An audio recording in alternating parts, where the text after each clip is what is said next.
Le jardin du silence.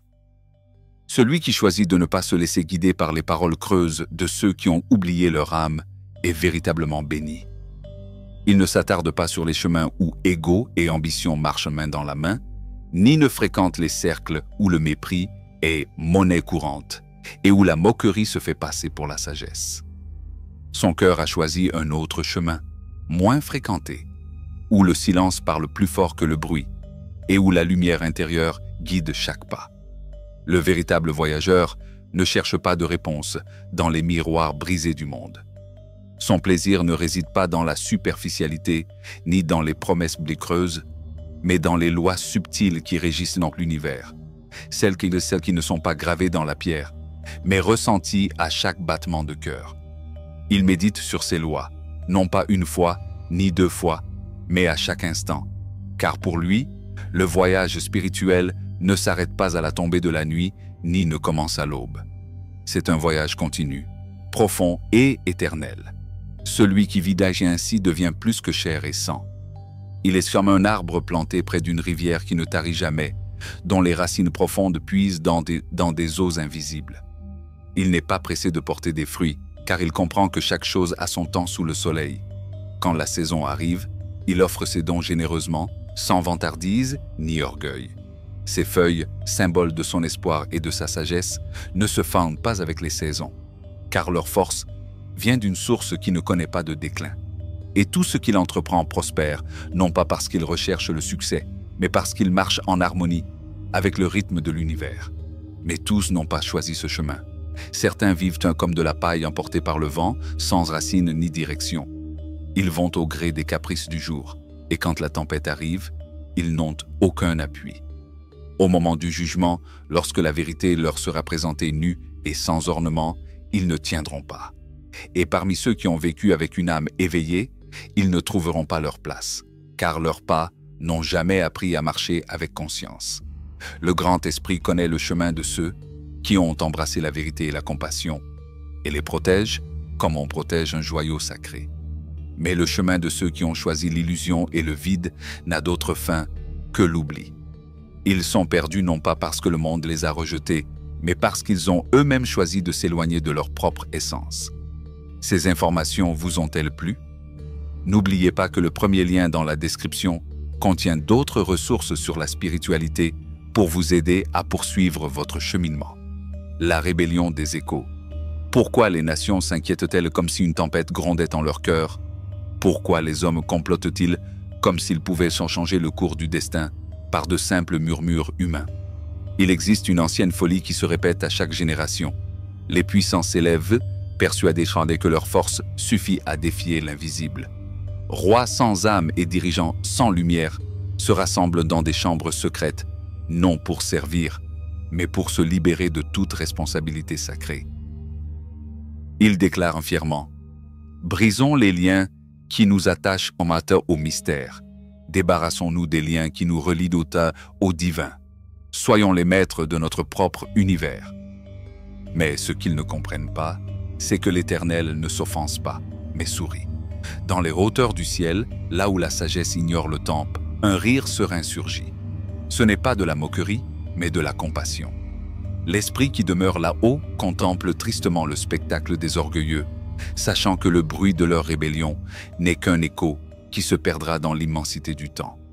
Et puis, au moment opportun, une voix surgit des profondeurs de l'âme universelle, non pour détruire, mais pour réveiller.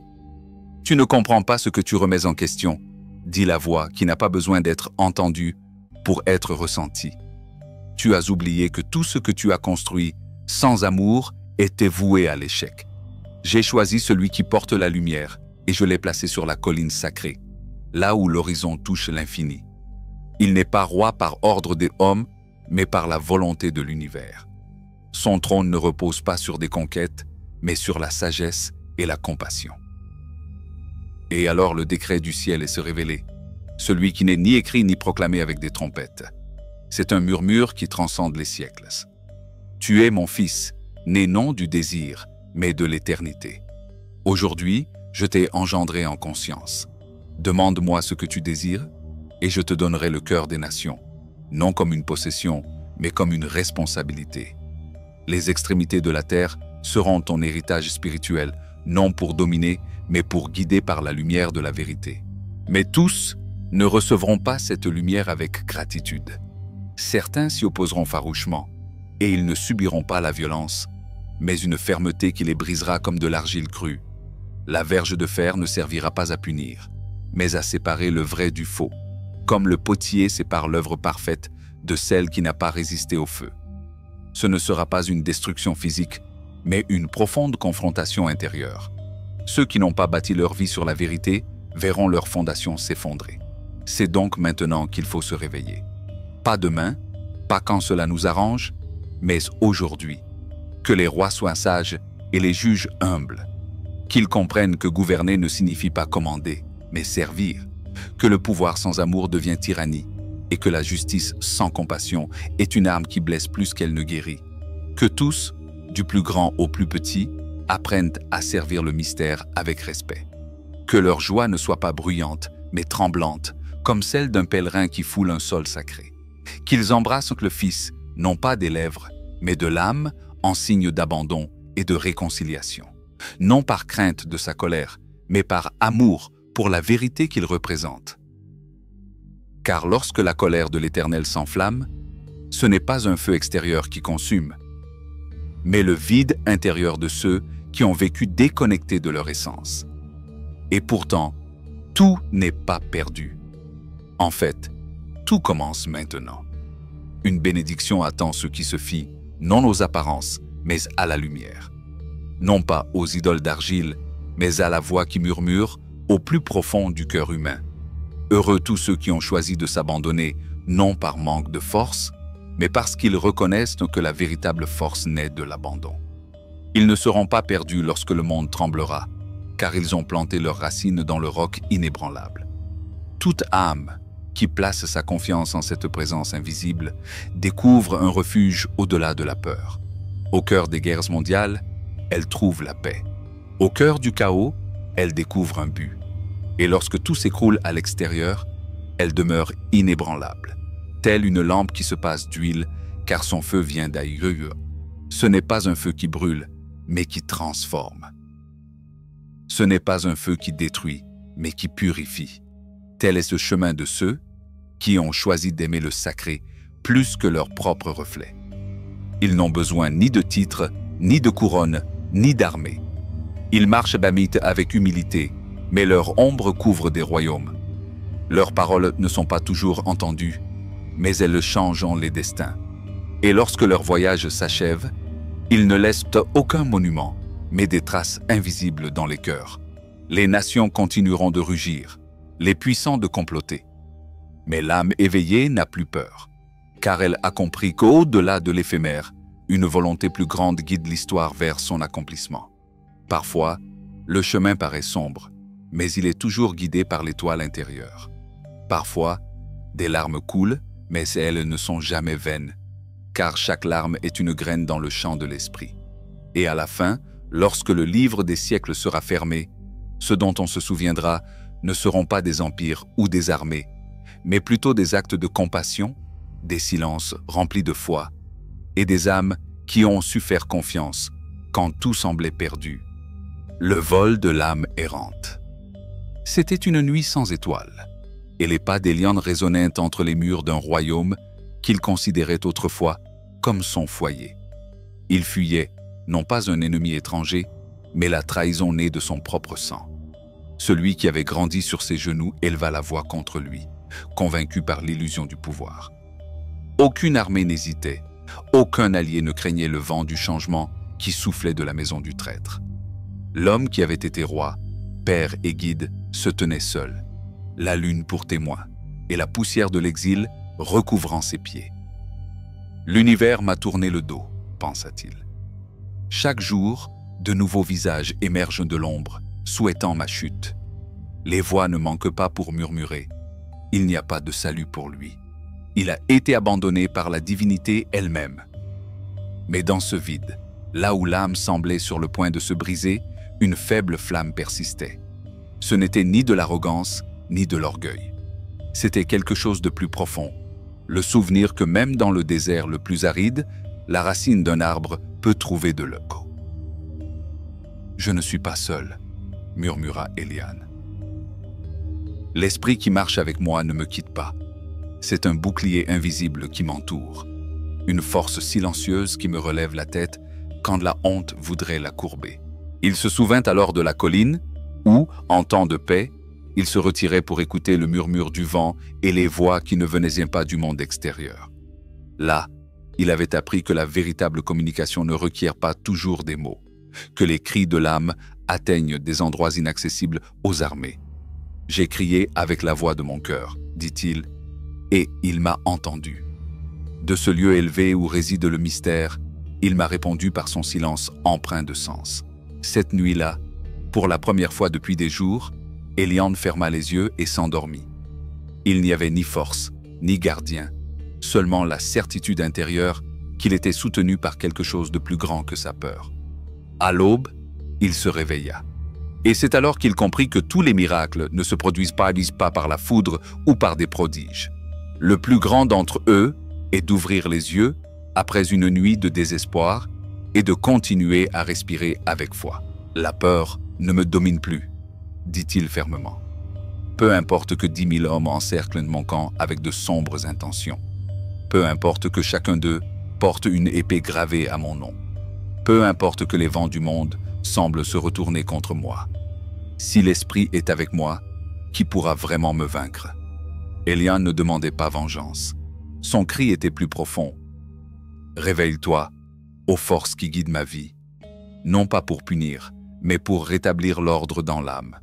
Non pas parce que je souhaite voir la douleur chez mes ennemis, mais parce que j'ai besoin de voir la justice resplendir. » Mais Sandy, il savait que la vraie justice ne défigure pas, mais révèle. Elle n'humilie pas, mais révèle à chacun le visage qu'il cache. Alors, en cette nuit, qui semblait être la dernière, il supplia l'univers de dissiper les ombres, non par la violence, mais par la vérité. « Tu as touché le visage de ceux qui me persécutent », a-t-il avoué. Non pas avec les coups de la guerre, mais avec la force de l'inévitable.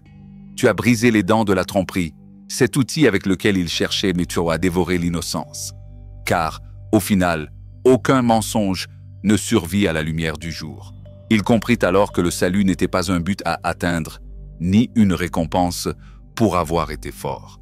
C'était un don d'en haut, une bénédiction qui reposait sur ceux qui choisissaient de faire confiance, même quand tout semblait perdu.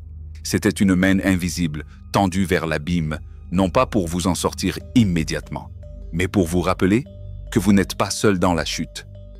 Heureux, pensa Eliane, ceux qui, au lieu de chercher des réponses immédiates, choisissent de se fier au silence. Car c'est là, dans le silence, au milieu du chaos, que commence la véritable guérison. Aucun trône ne l'attendait au bout du chemin, ni aucune foule prête à l'accueillir. Mais quelque chose de plus précieux l'attendait, la certitude que l'âme n'a pas besoin de pouvoir pour être en paix. Elle a seulement besoin de vérité. Elle a seulement besoin de se rappeler qui elle est, même lorsque tout autour d'elle tente de la convaincre du contraire. Ainsi, tandis que le matin s'étendait sur les champs d'incertitude, Eliane continua sa marche. Non pas en fugitif, mais en pèlerin. Il avait perdu une couronne, certes, mais il avait retrouvé quelque chose qu'aucun royaume ne pouvait offrir. Le lien sacré avec ce qui est invisible, mais qui soutient l'univers. La voix du crépuscule. Dans les dernières lueurs du jour, alors que le ciel n'était pas encore noir, mais avait cessé d'être le soir, Aurel s'arrêta devant la plaine qui semblait s'étendre à perte de vue. Le vent murmurait à travers les arbres, et le murmure des insectes était comme une prière inconsciente s'élevant vers le firmament.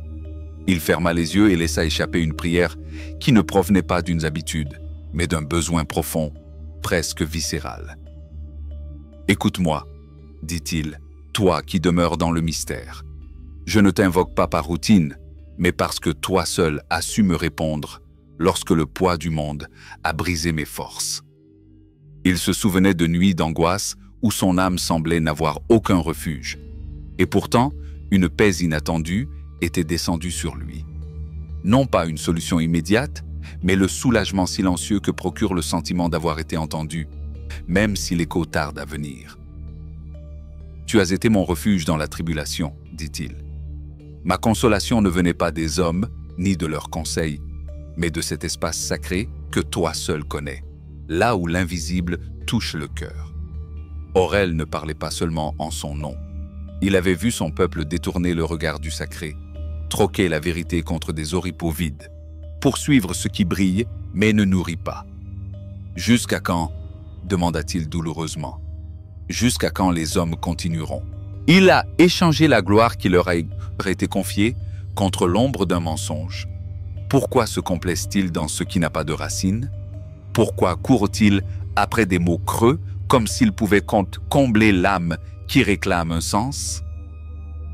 Il avait appris que tout le monde ne recherchait pas la lumière avec la même ferveur. Certains préfèrent faire l'ombre, car la clarté les force à se confronter à eux-mêmes. Mais Aurel savait que ceux qui écoutent l'appel intérieur, même s'ils sont peu nombreux, sont consacrés à un but plus noble. Le Créateur, pensait-il, voit ceux qui marchent dans la droiture, non pas par la perfection, mais par la sincérité. Lorsqu'ils élèvent la voix, ils ne parlent pas dans le vide. Il y a une réponse, même si elle était parfois enveloppée de silence. La colère, il le savait, était une émotion dangereuse.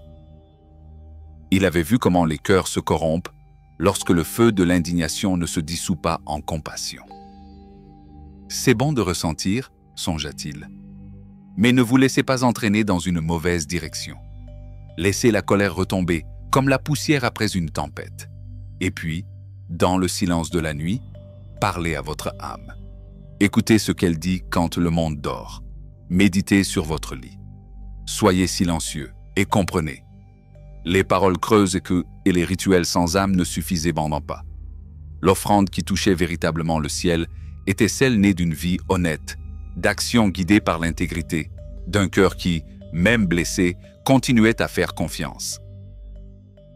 Renonce à ta droiture, même si le monde ne l'applaudit pas, se disait-il. Fais confiance, même si l'univers semble silencieux, car celui qui fait confiance sans certitude est celui qui croit vraiment. Beaucoup au village murmuraient, se méfiaient et exigeaient des signes. Qui nous montrera quelque chose de bon? Répétait-il, comme si la bonté était un spectacle à offrir sur demande.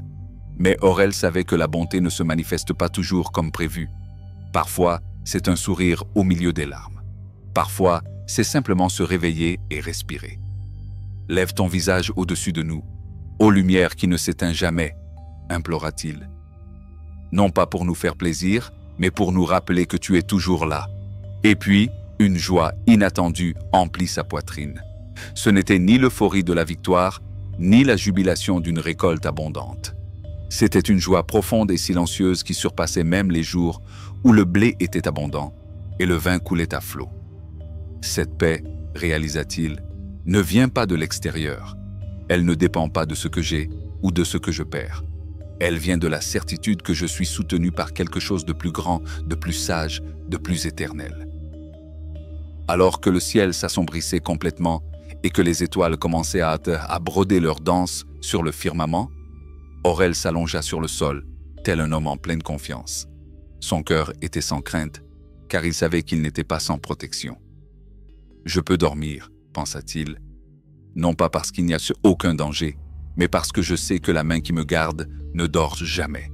Toi seul, force invisible, permets à mon âme de demeurer en sécurité, même lorsque tout autour de moi semble incertain.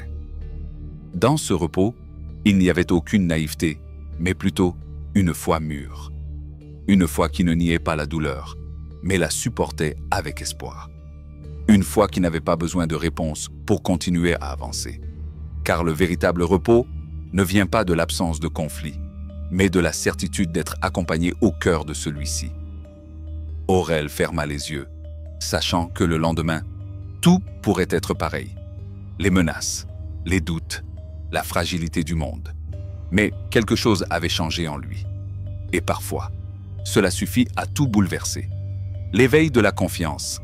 À l'aube, Alors que la lumière commençait à peine à illuminer l'horizon de douces nuances d'espoir, Eran s'assit dans le calme de son refuge intérieur, cherchant dans le silence une connexion profonde avec ce qui est invisible, mais qui soutient tout. Son âme s'éleva, des mots muets mais sincères, un murmure intense qui s'échappait du plus profond de son être. « Écoute, entends mon cri », se dit-il intérieurement, « car aujourd'hui, mon cœur se présente à toi, dans toute sa fragilité et son désir. » Ce n'était pas une simple requête, ni vaine, mais le cri de quelqu'un qui a appris que la véritable force ne réside pas dans l'arrogance ou la force superficielle, mais dans l'humilité de reconnaître sa petitesse et la grandeur du mystère. « Tu es mon roi et mon refuge, pensa-t-il. Tu es celui que je cherche à l'aube, car dans le silence du commencement réside la vérité la plus pure, la clarté qui dissipe les ombres, qui obscurcissent mon chemin. » Il savait qu'aucun pouvoir ne se complaît dans l'injustice, ni ne cohabite avec le mensonge. Ce n'est pas toi, ô Créateur, qui te réjouis de la méchanceté, ni qui ouvre ta demeure à la tromperie, songea-t-il tandis que la brise fraîche caressait son visage. Cette pensée lui apportait paix et fermeté, car il reconnaissait que dans l'harmonie de l'univers, il n'y a pas de place pour le mensonge, ni pour le sang versé par l'injustice.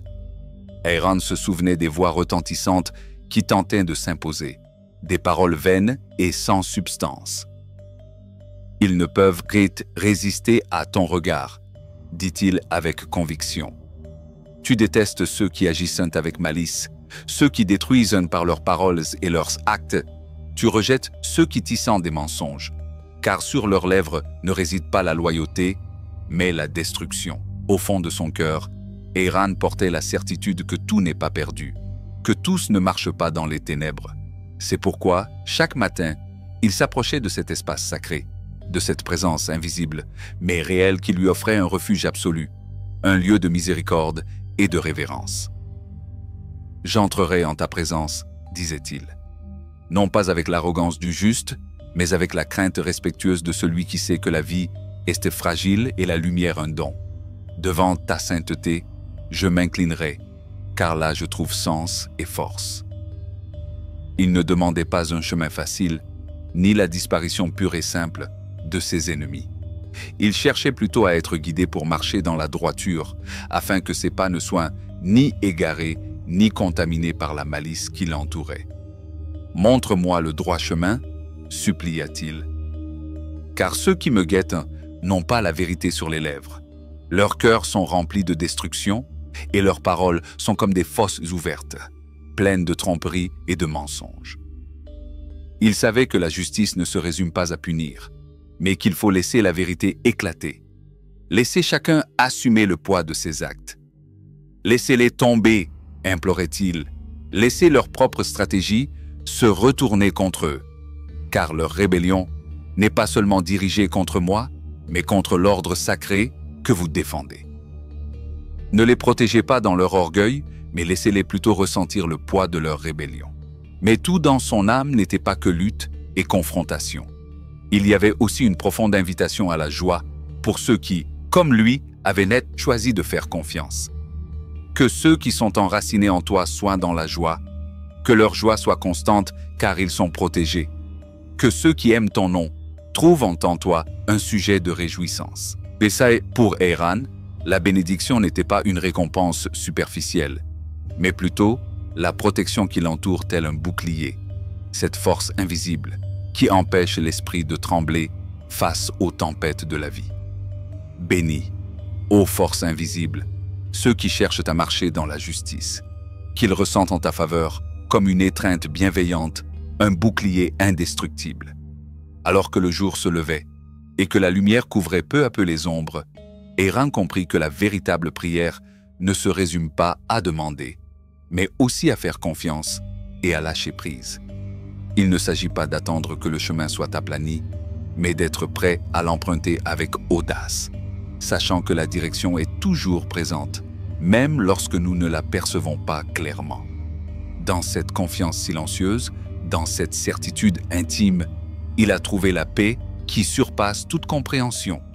La paix qui naît de la certitude que, Même si le monde tremble et que des forces opposées surgissent, il existe un ordre profond, une puissance supérieure qui protège ceux qui marchent dans la vérité.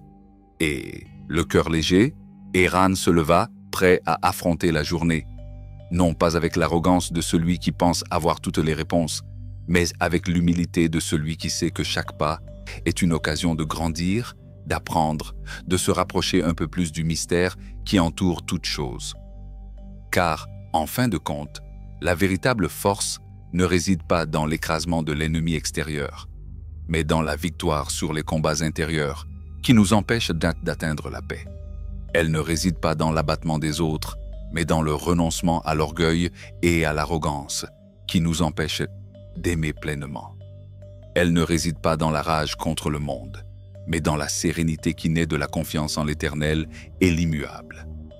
Ainsi, avec son âme enveloppée d'un manteau invisible d'espoir et de certitude, Ehran marchait, sachant que chaque aube est une invitation à se renouveler, à redécouvrir la bonté qui existe dans le monde et à trouver dans la fidélité intérieure la force d'avancer. Car ceux qui se réfugient dans la vérité ne marchent pas seuls, même si le chemin c'est parfois solitaire. Et ceux qui placent leur confiance dans le sacré savent qu'au-delà des tempêtes, la lumière brillera toujours à nouveau avec une splendeur que l'œil humain ne peut saisir, mais que le cœur reconnaît sans effort. Lamentation et espoir dans la nuit profonde. Dans l'obscurité silencieuse où se cachent parmi ses pensées les plus intimes, Alaric se retrouva seul, plongé dans l'immensité de sa propre souffrance. Son âme était blessée, tel un jardin desséché par un hiver trop long.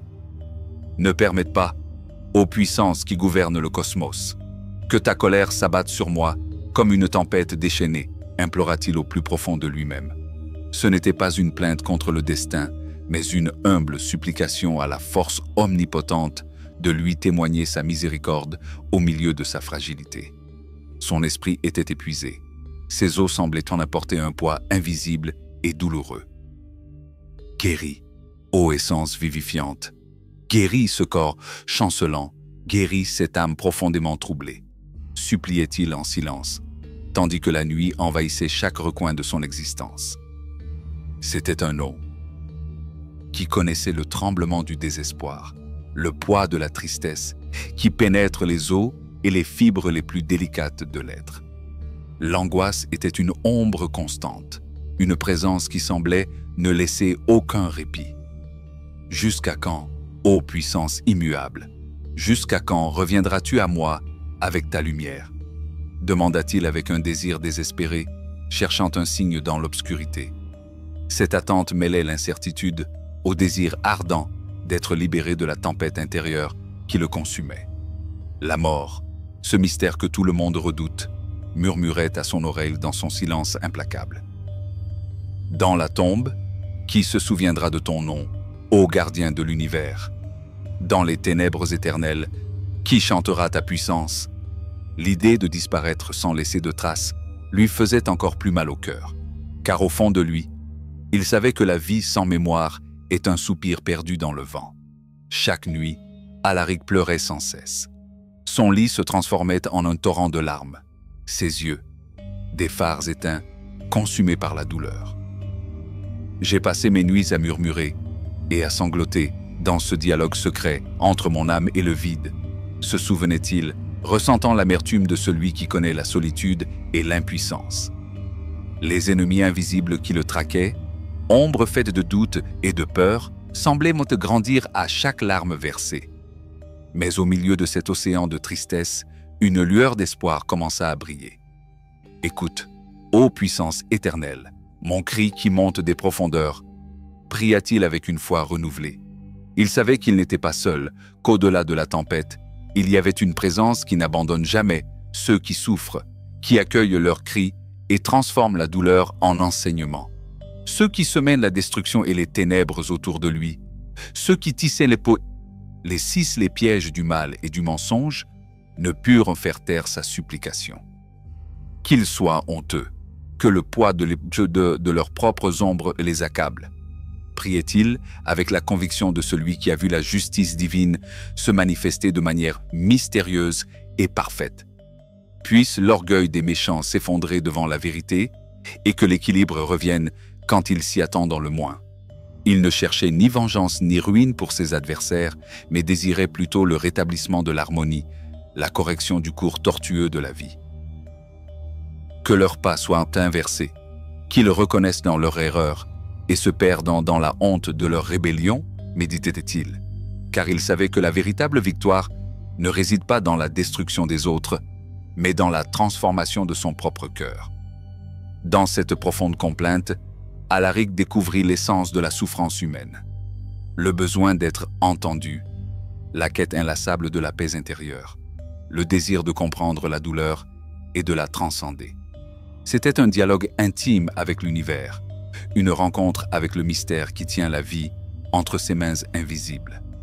La nuit, avec toute son obscurité, devint une scène où se tissaient les fagues, les fibres de l'espoir et de la résignation, où l'âme se révélait nue et vulnérable face à l'infini.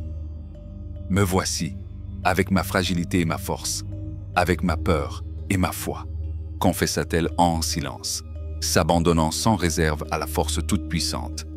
Et puis, dans cet abandon, la plus profonde certitude est née. Aucune douleur n'est éternelle, toute ombre est transpercée de lumière. Et dans la mesure où l'homme reconnaît sa faiblesse, il trouve la force de renaître. Car au cœur de la nuit la plus sombre, l'aube est toujours là. Ainsi, Alaric se blottit dans l'étreinte invisible de cette présence éternelle, sachant que ses larmes n'étaient pas vaines, que chaque soupir était entendu et que la miséricorde qu'il implorait n'était pas un acte de faiblesse, mais la plus pure manifestation de l'espoir humain. Dans cette confiance silencieuse, son âme se reposait et son esprit était renouvelé pour affronter le jour nouveau. Car la véritable force ne réside pas dans le fait de ne pas tomber, mais dans le fait de se relever encore et encore, en ayant confiance que le chemin ait été guidé par une main qui n'abandonne jamais, qui soutient et transforme. L'abri dans la tempête. Au cœur de la nuit noire, alors que le monde semble une vaste scène d'ombre et de silence, Éliane éleva la voix vers l'éternité, cherchant un refuge sûr dans la présence invisible. Dans la fragilité de son être, il plaça sa confiance, cette confiance profonde, née d'une rencontre avec le divin, et qui ne s'effondre pas face à la tempête. En toi, force éternelle, je place mon espoir, murmura son âme, car elle savait que sans cette foi, tout ne serait qu'un naufrage dans la mer de la peur. Il ressentait le poids de la persécution, la traque constante de ceux qui, tels des lions affamés, cherchaient à déchirer son esprit en 1000 morceaux. L'image de ces prédateurs l'enveloppait de leur férocité. Griffes prêtes à déchirer, mâchoires ouvertes pour dévorer sans pitié. Protège-moi, gardien de l'univers, libère-moi de ces mains, qui veulent m'anéantir alors qu'il n'y a aucun salut en vue, implorait-il d'une voix brisée, conscient de la fragilité de sa chair, mais aussi de la puissance invisible qui l'habitait. Éliane n'était pas un homme sans ombre. Il savait regarder son cœur avec honnêteté, sans cacher ni justifier ses erreurs. Si j'ai commis une injustice, si ma main a causé de la douleur sans raison, si j'ai rendu le mal pour la paix, ou pris ce qui ne m'appartenait pas, songeait-il, que la vérité triomphe, que la justice divine suive son cours et m'atteigne avec sa sévérité. Car pour lui, l'intégrité n'était pas un masque, mais l'essence même de son existence. Il ne craignait ni la justice, ni l'idée d'être jugé pour ses actes. Au contraire, il demandait que chaque erreur soit révélée, que son honneur soit mis à l'épreuve et que, si nécessaire, sa vie soit foulée aux pieds, afin que la vérité brille au-delà des ténèbres. Que le mensonge n'ait pas sa place sur mon chemin, que l'honnêteté soit mon bouclier, même lorsqu'elle me rend vulnérable, confessait-il dans la solitude de son âme. Mais il savait aussi qu'il existait des ennemis, des forces opposées qui conspiraient contre la justice et la vérité. Lève-toi, ô puissance du ciel, allume ta fureur contre la colère de ceux qui me persécutent sans cause. Manifeste ton jugement, afin que l'Assemblée des nations reconnaisse ta puissance. C'était un appel à l'équilibre cosmique, à la restauration de l'ordre naturel où le mal n'a plus sa place. Elian ne demandait pas vengeance, mais souhaitait que la justice divine accomplisse son œuvre. Que ceux qui sèment l'ombre et les ténèbres soient jugés selon leur véritable nature. Que la méchanceté des méchants cesse et que la dignité des justes soit établie, plaida-t-il, confiant que l'univers connaît le battement secret de chaque cœur et éprouve les intentions les plus profondes. Il savait que Dieu, l'être suprême qui gouverne le destin, est un juge juste et patient, mais aussi implacable face au mal persistant. Chaque jour, il s'en prend à ceux qui ne se repentent pas, aiguise son épée, bande son arc et prépare ses flèches enflammées. Songeait-il avec respect et admiration. Cette justice n'est pas cruelle, mais nécessaire, un feu qui purifie et renouvelle. En méditant, Elian vit clairement comment le mal se reproduit comme une ombre grandissant dans l'obscurité.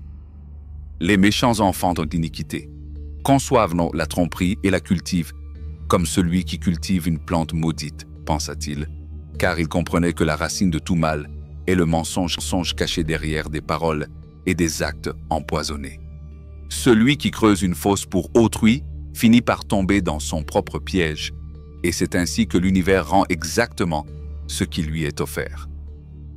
Que les épreuves qu'il a semées lui reviennent, que la violence qu'il a déchaînée plane sur sa tête comme une couronne de chagrin, priait-il, certain que rien n'échappe à la loi invisible qui régit toute chose.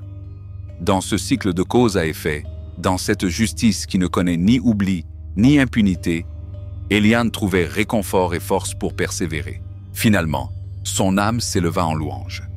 Au milieu de la tempête, il découvrit la lumière éternelle, la justice et l'amour qui émanent d'en haut. Je louerai l'Éternel selon sa justice, je chanterai son nom exalté, car en lui résident la vérité et l'espérance, s'exclama-t-il avec une profonde gratitude, conscient que sa protection ne dépendait pas seulement de sa propre force, mais de l'immense étreinte qui le soutenait au-delà du visible. Cette reconnaissance le transforma, lui faisant comprendre que le véritable pouvoir ne réside pas dans la vengeance, mais dans la confiance sereine que la justice divine se manifestera en son temps.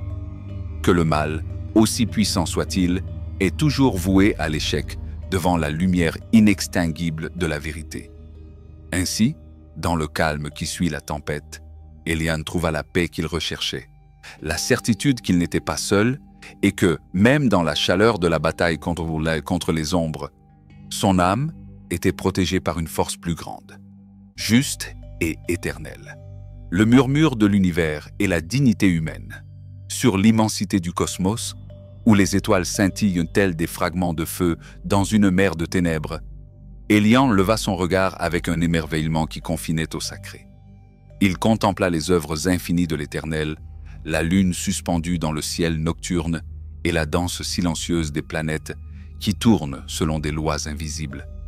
Face à ce spectacle, il ne put s'empêcher de se demander avec humilité et émerveillement: qu'est-ce que l'être humain pour que le mystère infini s'intéresse à lui?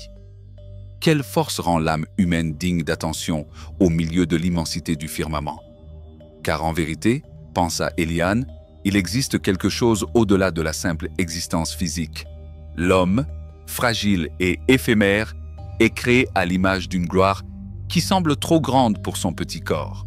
« Tu nous as créés à peine inférieurs aux anges », murmura-t-il intérieurement, conscient que cette proximité avec le divin est un don, une couronne invisible d'honneur et de splendeur que chaque âme humaine porte sans le savoir. C'est un appel à se souvenir de la noblesse cachée sous la peau, de la grandeur qui réside dans l'infime. Il sentait que cette dignité n'était pas un titre vide de sens, mais une responsabilité profonde, un mandat silencieux qui le reliait à toute la création. « Tu nous as donné la domination sur tout ce que tu as créé », songeait-il, visualisant comment la terre, les animaux, l'air et la mer deviennent nos compagnons de voyage. Tout est sous nos pieds, des moutons qui pèsent paisiblement aux puissants bœufs et aux bêtes sauvages en liberté, des oiseaux qui sillonnent le ciel aux poissons qui glissent dans les profondeurs de la mer, énumérait-il avec révérence, comprenant que cette souveraineté est à la fois un don et un témoignage d'humilité. Elian comprenait qu'une telle domination n'est pas une question d'oppression, mais de sollicitude sacrée. Un appel à être les gardiens de la vie, les garants de l'équilibre entre pouvoir et tendresse, entre force et compassion. Comment honorer ce privilège sans oublier notre fragilité, sans tomber dans l'arrogance qui nous détruit et nous déchire, se demandait-il. Car la grandeur de l'homme ne réside pas dans sa force brute, mais dans sa capacité à aimer, à protéger et à prendre conscience de sa place dans le tout. Tandis qu'il méditait, la voix intérieure d'Elian s'éleva, emplie d'une profonde gratitude.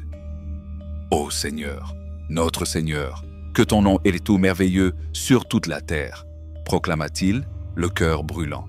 Il reconnaissait que la gloire du Créateur s'étend au-delà des cieux, que sa présence se ressent jusque dans les murmures des enfants, dans la pure innocence qui ne connaît ni le mal ni l'égoïsme. Tu as fait naître la force des lèvres des petits, car dans leur pureté réside le pouvoir de faire taire les ennemis et ceux qui cherchent la vengeance. Cette pensée lui ouvrit une nouvelle perspective.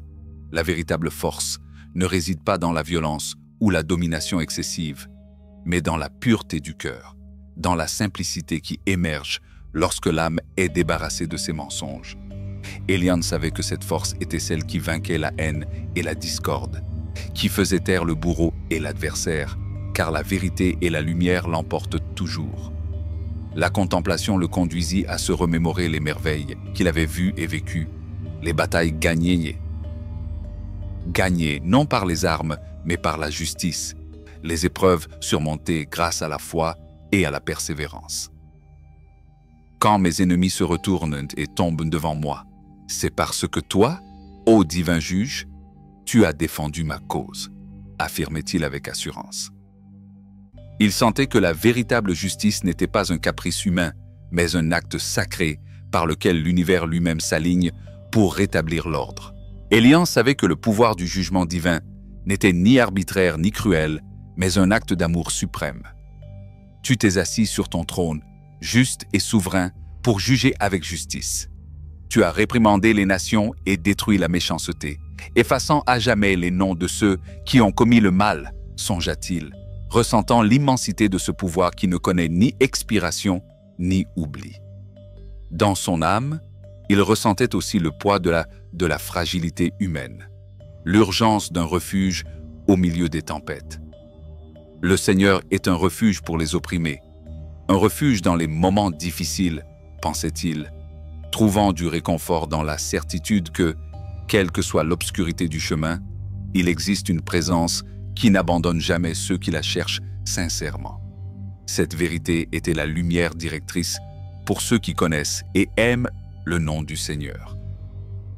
Ceux qui se confient en toi ne seront pas déçus, affirmait-il avec une ferme espérance, conscient que la fidélité divine est un bouclier qui entoure le juste comme un manteau protecteur.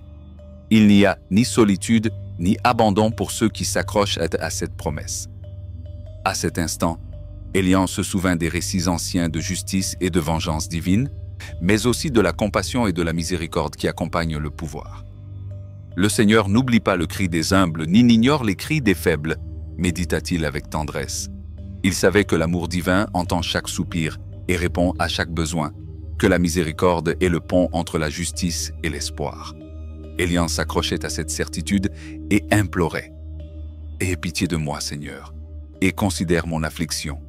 Relève-moi des portes de la mort, afin que je puisse proclamer toutes tes louanges aux portes de la ville sainte. » Car dans cette restauration résidait la promesse d'une vie nouvelle, d'une renaissance qui ne peut advenir que par le pardon et la grâce. En méditant sur ces vérités, il vit comment les nations tombaient dans les pièges qu'elles avaient elles-mêmes tendus, comment la justice divine se manifestait inexorablement. Les peuples s'enfoncent dans leurs propres fosses, pris dans les filets qu'ils ont tendus, observait-il avec la sérénité de celui qui sait que rien n'échappe à l'équilibre universel. Le Seigneur se reconnaît à son jugement. Il exécute la justice et prend les méchants dans les filets qu'ils ont eux-mêmes tendus. Ce cycle inévitable enseigna à Elian qu'oublier le divin mène à la ruine, que le pouvoir sans justice devient piège et ruine. Les méchants seront réduits à l'ombre et à l'oubli, et les nations qui renoncent à l'esprit seront balayées, affirmait-il solennellement, car il connaissait la loi immuable qui régit le cosmos et la moralité. Mais il y avait aussi place à l'espoir. Les pauvres et les nécessiteux ne seront pas oubliés à jamais. L'espoir des humbles ne mourra jamais, avait-il confiance, car dans cette promesse résidait la semence du renouveau. L'appel était clair et urgent. Lève-toi, Seigneur, ne laisse pas l'homme prévaloir sur le bien. Que les nations soient jugées sous tes yeux, qu'elles tremblent devant ta présence, afin qu'elles comprennent qu'en fin de compte, nous ne sommes que de simples mortels. Cette humilité radicale, cette reconnaissance de ses propres limites, était la véritable sagesse qu'Elian cherchait à intégrer. À cet instant, il comprit que la grandeur ne réside pas dans le pouvoir que l'on impose, mais dans la conscience que nous faisons partie d'un mystère bien plus vaste. Que le respect, la justice et l'amour sont les piliers qui soutiennent le monde.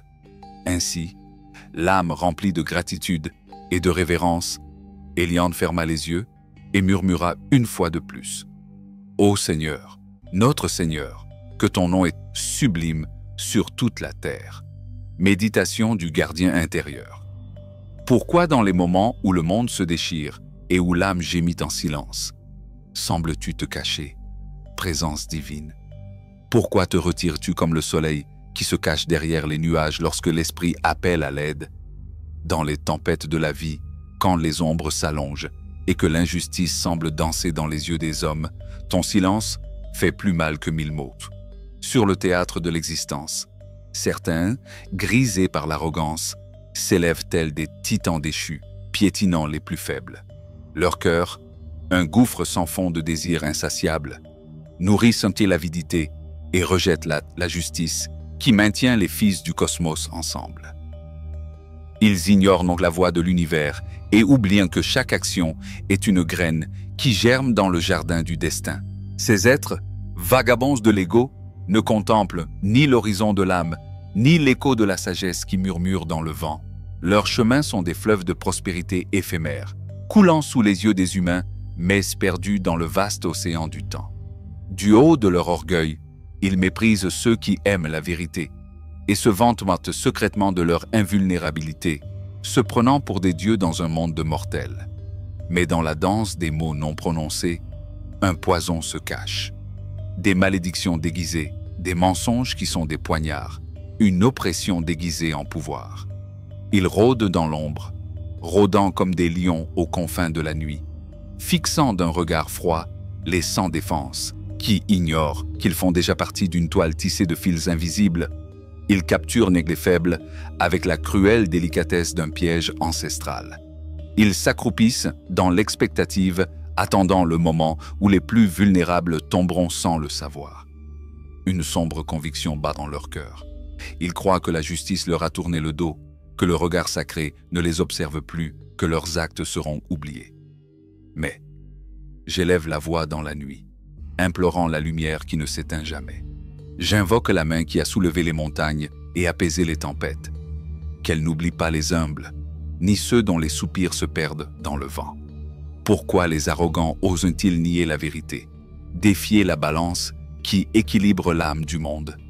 Ils croient qu'ils ne reviendront jamais sur leurs pas, que leurs actes ne seront jamais jugés. Mais toi, qui vois tout, qui demeures au cœur du temps, tu observes chaque larme et chaque soupir. Ton regard de justice ne se repose jamais. Ton esprit, un phare qui illumine les ténèbres les plus profondes. Tu es le refuge des sans défense, le gardien qui protège l'orphelin et la veuve, le bouclier de ceux qui marchent sans voix dans la tempête. Que la puissance de ceux qui sèment le mal soit brisée et que leurs pièges se dissipent comme la fumée dans le vent. Ton royaume, éternel et inébranlable, perdure tandis que les cités de l'orgueil tombent dans la poussière de l'oubli. Tu maintiens l'espoir dans les cœurs brisés et à l'ombre de ta justice, la promesse d'une aube nouvelle s'épanouit. Tu as entendu les murmures de ceux qui n'ont que leur foi pour les soutenir. Tu as préparé leur esprit à la renaissance et tu as prêté l'oreille à leurs cris silencieux. La justice que tu dégages est une source intarissable. nourrissant la terre assoiffée d'amour et de vérité.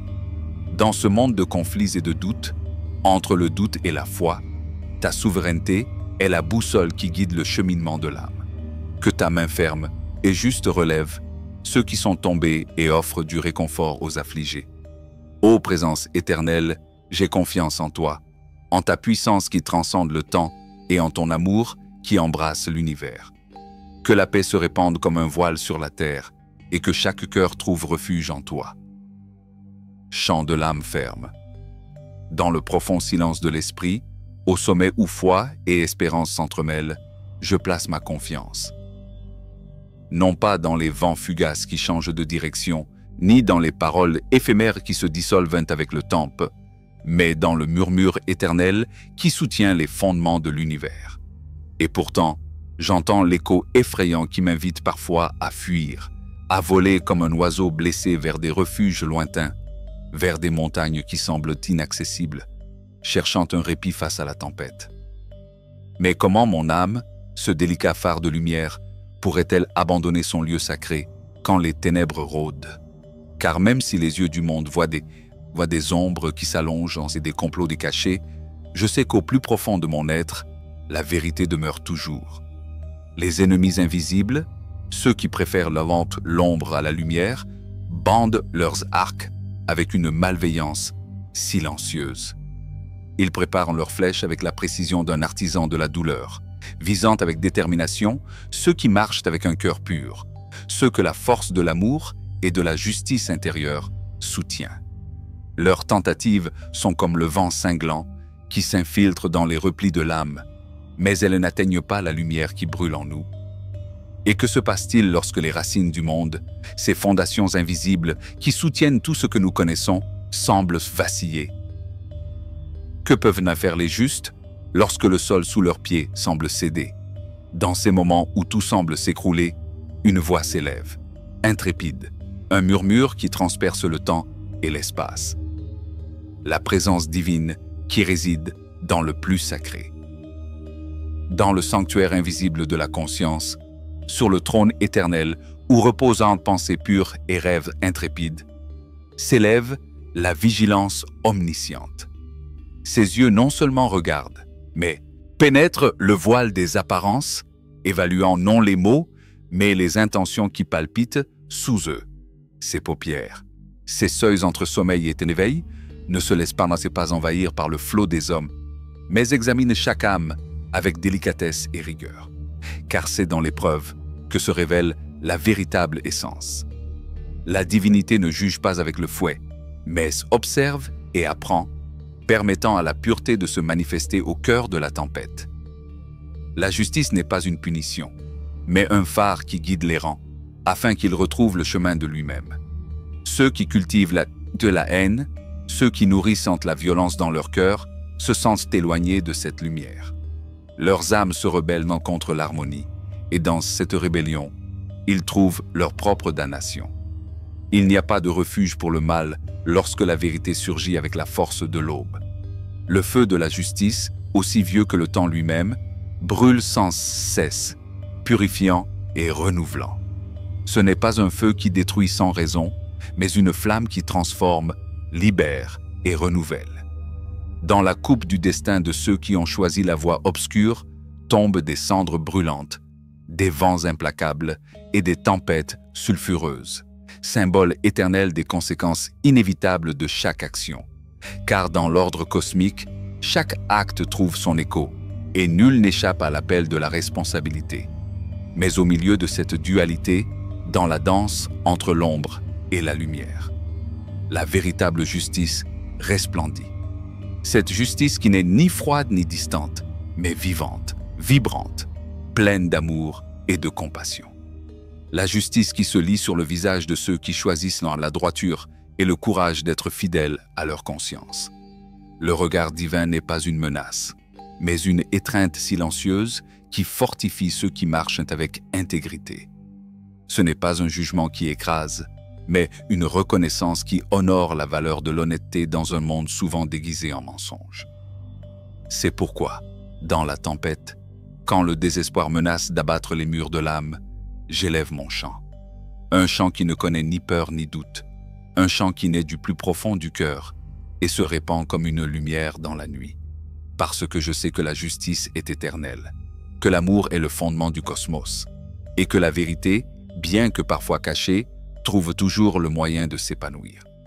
Le chemin du juste peut être solitaire et ardu, mais il est béni par la présence silencieuse de ce qui transcende toute compréhension. L'âme qui marche avec foi n'est jamais seule. Même si les arcs se courbent et les flèches volent dans l'obscurité, la force de l'esprit est un bouclier que aucune tempête ne peut briser. Au sommet invisible où réside la divinité, les braves sont couronnés, les justes honorés et les inflexibles soutenus. Tel est le profond mystère de l'existence. La lumière éternelle, la justice sans fin, l'amour qui soutient l'univers tout entier. Et dans ce mystère, mon âme trouve sa demeure, son refuge, son but. Qu'il en soit ainsi pour tous ceux qui cherchent sincèrement et marchent avec un cœur ouvert, car le trône de la vérité est très haut, et ses yeux regardent avec tendresse ceux qui choisissent avec le chemin de la justice. Je profite de ce moment pour vous dire que si ce que vous voyez résonne en vous, dans le premier lien de la description, vous trouverez beaucoup plus de matériel pour continuer à apprendre. Le murmure de l'âme dans les temps d'ombre. Dans le murmure silencieux de la nuit, quand l'espoir semble s'évanouir entre les fissures du monde, j'appelle à voix basse celui qui veille sur les battements des cœurs sincères. Aide-moi, ô gardien du feu éternel, car la pureté s'estompe et la vérité se cache derrière des mots creux. En ces temps où l'âme noble s'en va et où la fidélité se perd parmi les hommes, je sens le mensonge pousser, telle une mauvaise herbe vénéneuse, dans le jardin de la vie. Chacun parle avec une langue de soie qui cache les poignardes de la tromperie. Chaque mot est une ombre. Chaque sourire, une duplicité du cœur. Des voix fières s'élèvent, persuadées que leur parole fait loi, que leur bouche est le trône, et que personne ne peut les juger. Nous sommes maîtres de notre destin, disent-elles avec arrogance, ignorant que leurs paroles mensongères sont l'écho de leur propre chute. Mais toi, lumière éternelle qui ne cède pas aux ténèbres, entends ma supplication. Que les langues de ceux qui ne savent que dissimuler la vérité soient coupées, que le pouvoir des lèvres qui répandent en tout le poison soit brisé, car le cri des humbles ne sera pas oublié, et dans le soupir silencieux des affligés, tu élèveras un bouclier, un refuge où ils pourront trouver la paix, que le monde leur refuse. Tes paroles, Seigneur, sont comme le métal poli par le feu de 1000 tempêtes, comme une eau cristalline qui coule pure et immaculée.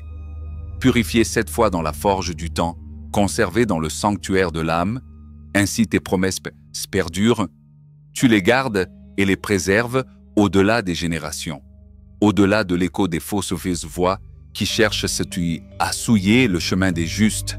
Mais au cœur de la nuit, quand la bassesse s'élève et que les cœurs s'endurcissent, quand les ténèbres semblent s'étendre sans fin, tes yeux nous contemplent encore.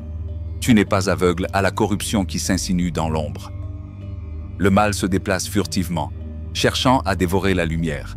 Mais ta justice est un phare qu'aucun voile ne peut dissimuler. Et dans l'obscurité de l'attente, quand la solitude pèse comme un roc sur l'âme, je me demande, jusqu'à quand, ô mystère divin, resteras-tu distant? Pourquoi caches-tu ton visage quand mon cœur crie dans son tourment? Combien de temps durera cette amère veillée, quand chaque pensée est un combat contre le désespoir? Chaque jour est une chaîne qui serre ma poitrine, un fleuve de tristesse qui coule sans fin. Je sens l'ennemi, ce fantôme qui rôde, s'élever triomphalement sur mon esprit épuisé. Mais je crie, d'une voix tremblante et sans abandonner, « Regarde-moi, entends ma plainte, n'ignore pas la fragilité qui m'habite. Éclaire mes yeux, ne me laisse pas sombrer dans le sommeil éternel où tout finit, où les larmes sèchent et où l'espoir meurt. Que ceux qui me haïssent ne disent pas que j'ai été vaincu, que mon âme a succombé à la douleur. Bénis ceux qui me défient, car leurs actions sont aussi porteuses d'enseignement. Réjouis-toi lorsque tu sens la terre trembler sous tes pieds, car ce tremblement est le signe que quelque chose de nouveau est sur le point de naître. J'ai confiance en ta miséricorde, comme un voyageur se fie à l'étoile qui guide son chemin par une nuit sans lune. Et dans cette confiance, mon cœur trouve un rythme différent, une mélodie qui jaillit des profondeurs, une douce danse entre ombre et lumière. Car ton salut n'est pas seulement un refuge, mais une renaissance constante, un réveil quotidien où chaque aube est un poème écrit par tes mains invisibles. Je chanterai alors, l'âme ouverte et l'esprit empli de gratitude, car tu as été généreux envers moi au-delà de ce que je méritais, car tu as tissé des fils de lumière dans mon histoire alors que tout semblait s'écrouler. Ce murmure est plus que des mots. C'est l'écho d'une âme cherchant à comprendre le mystère de la souffrance, la lutte entre la vérité et le mensonge, la chute et la rédemption. Dans cette danse éternelle, chaque larme versée, chaque faux sourire, chaque étreinte sincère s'inscrivent dans un tissu plus vaste que toi seul, gardien du temps et des âmes. Comprends pleinement que celui qui lit ces lignes non seulement les entende avec ses oreilles, mais les ressente avec son cœur, qu'il y trouve le miroir où se reflètent ses peurs et ses espoirs, ses doutes et sa foi. Car chacun de nous est, à sa manière, un pèlerin qui chemine entre ombre et lumière, à la recherche de la mélodie cachée qui donne sens à l'existence. Et ainsi, dans la fragilité de la nuit, quand tout semble perdu, la voix incessante résonne. Lève-toi, n'ayez pas peur, car la lumière revient toujours. Et dans la lumière, tu découvriras la force d'avancer, la beauté de la vérité et la profondeur de l'amour qui soutient l'univers. La recherche de la lumière dans la vallée des ombres, dans le recoin le plus silencieux de l'âme, là où les doutes se mêlent au murmure du vent, surgit l'éternelle question qui trouble les cœurs errants. La lumière existe-t-elle dans un monde qui semble souvent s'être rendu aux ténèbres? Dans le vaste théâtre de l'existence, certains traitent d'imbéciles ceux qui croient encore à l'invisible, à l'intangible, à ce qui échappe aux yeux, mais non à l'esprit. L'insensé dit en lui-même, murmurent les voix perdues dans la foule, qu'il n'y a pas de Dieu, pas de lumière, pour guider nos nuits. Et dans cet écho vide, le monde semble s'effondrer. Les couleurs s'estompent, les mots s'arident et les mains se crispent, incapables de créer autre chose que davantage de corruption. Car lorsque la foi dans le sacré est abandonnée, l'homme se perd dans un labyrinthe d'ombre, et chaque pas devient une empreinte qui déchire la terre. Mais l'observateur invisible, celui qui demeure à l'horizon au-delà du temps, regarde avec un regard omniscient depuis les hauteurs infinies. Du silence des étoiles, il contemple les fils et les filles de la terre, cherchant dans leur cœur une lueur de vérité, une trace de lumière. Il recherche ceux qui, malgré les tempêtes intérieures et extérieures, aspirent encore à la présence du divin, qui élève leur âme en quête d'une rencontre avec l'Éternel. Et pourtant, nombreux sont ceux qui ont choisi de s'en détourner, s'égarant comme des rivières qui oublient leur cours. Ils ont sombré dans la corruption, conclu des pactes avec les ombres et laissé la bonté sombrer dans l'oubli. Nul ne fait le bien, pas même celui qui entretient la flamme au cœur de la sombre forêt de l'indifférence. Les artisans du mal se repaissent comme s'ils dévoraient leur pain quotidien, insensibles à la destruction qu'ils laissent derrière eux. Ils ne lèvent ni les yeux ni les mains vers le ciel. Ils oublient la source de la vie. La peur guette leur cœur, car ils savent non qu'ils ne peuvent se soustraire au jugement omniprésent, au juge qui ne dort jamais. Mais au milieu de cette tempête, une vérité demeure. Dieu marche avec la génération des justes, avec ceux qui ont choisi le chemin de l'amour et de la justice. Ce sont eux qui soutiennent le monde par la force invisible de leur espérance, qui, en silence, construisent des refuges pour ceux qui ont été oubliés. Oh, comme j'aspire à ce que le salut naisse du cœur du monde, de ce lieu sacré où l'esprit rencontre la terre, où l'histoire d'un peuple blessé se transforme en chant de libération. Que le retour de la liberté soit une mélodie qui réveille ceux qui dorment, qui fasse briller les yeux ternes et qui fasse danser de joie ceux qui avaient oublié de sourire. Que Jacob, symbole de la lutte intérieure, trouve la paix qu'il recherche après de longues années d'exil. Qu'Israël, âme d'une nation, célèbre la lumière qui renaît après la nuit la plus sombre. Car dans chaque renaissance, dans chaque souffle de vie, réside la promesse que la justice, même si elle est différée, viendra comme l'aube qui dissipe les ombres. Méditation sur le refuge de l'âme. Par le troubadour Élie, fils du désert. Qui peut trouver refuge dans le temple sacré de l'esprit? Qui ose habiter la montagne vibrante de la présence éternelle? Celui qui marche d'un pas ferme, sans tromperie ni ombre sur son sentier, qui cultive la justice comme le jardinier qui nourrit la terre avec patience, et dont la langue prononce la vérité qui jaillit du silence du cœur.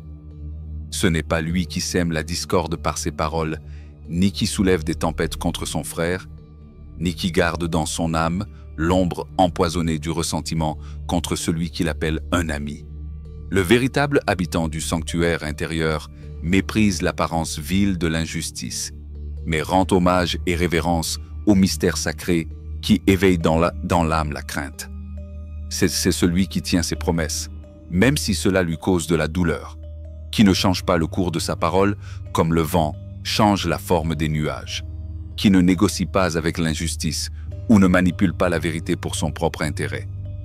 Il n'utilise pas sa fortune pour asservir les autres avec des intérêts insatiables, ni ne tend la main avec des pots de vin qui souillent l'innocence et détruisent la confiance.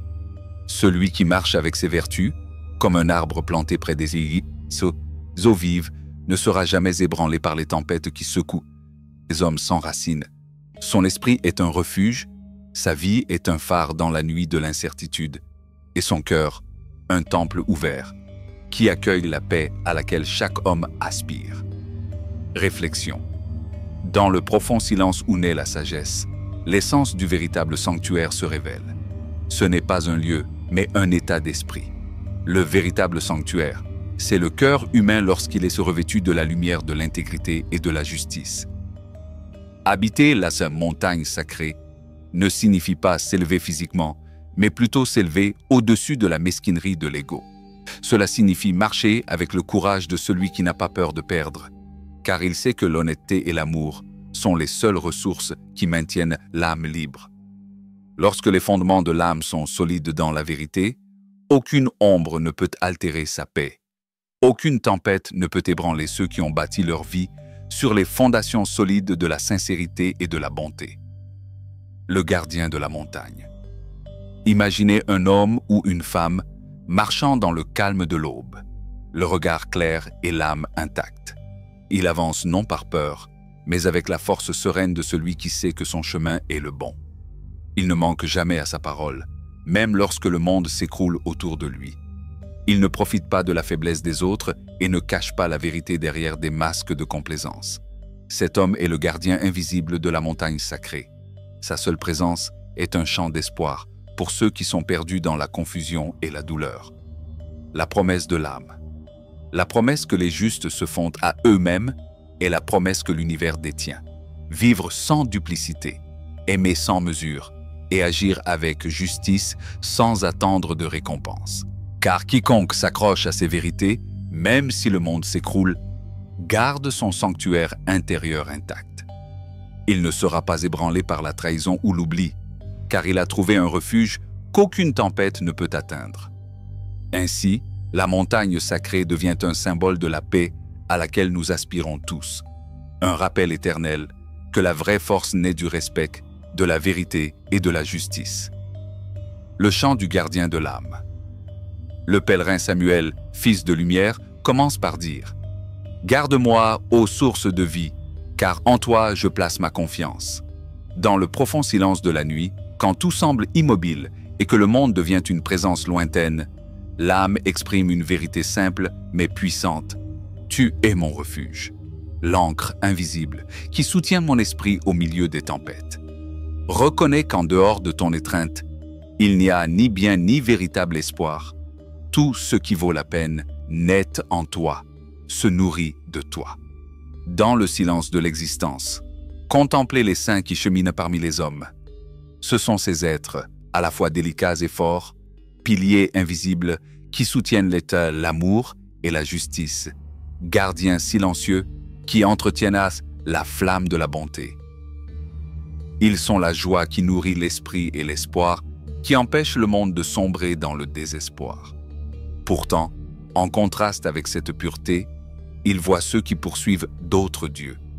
Ce sont ceux qui consomment le sang de leur propre âme, ceux qui, dans leur aveuglement, offrent des sacrifices dénués de sens et de vérité, des voix creuses et des échos trompeurs, qui ne parlent que pour masquer la fausseté de leurs intentions. Face à ces paroles creuses et à ces chemins corrompus, le pèlerin renie leurs paroles et ne prononce pas leur nom, sur ses lèvres sincères ou dans son cœur éveillé.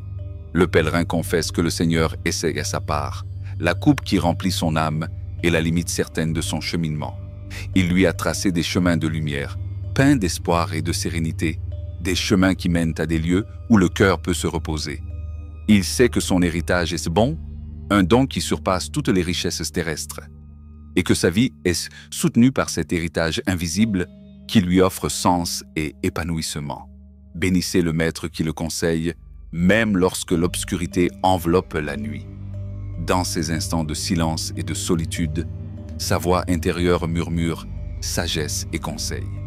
Le pèlerin a toujours placé cette présence devant lui, comme un phare qu'il tient lorsque la mer de la vie s'agite et menace de l'emporter. Il n'a pas peur, car il sait que la présence divine est à sa droite, ferme comme une ancre qui l'empêche de sombrer. Son cœur se remplit de joie, et son esprit chante de l'allégresse qui jaillit de l'âme. Même son corps repose en paix, confiant que son destin n'est ni l'ombre ni l'oubli, mais la plénitude de la vie. Il ne craint pas que son âme se perde dans les ténèbres, ni que son être saint succombe à la corruption du temps.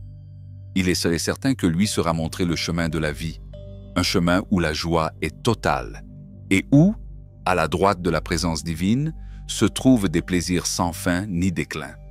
Mais le pèlerin connaît aussi la nuit noire de l'âme.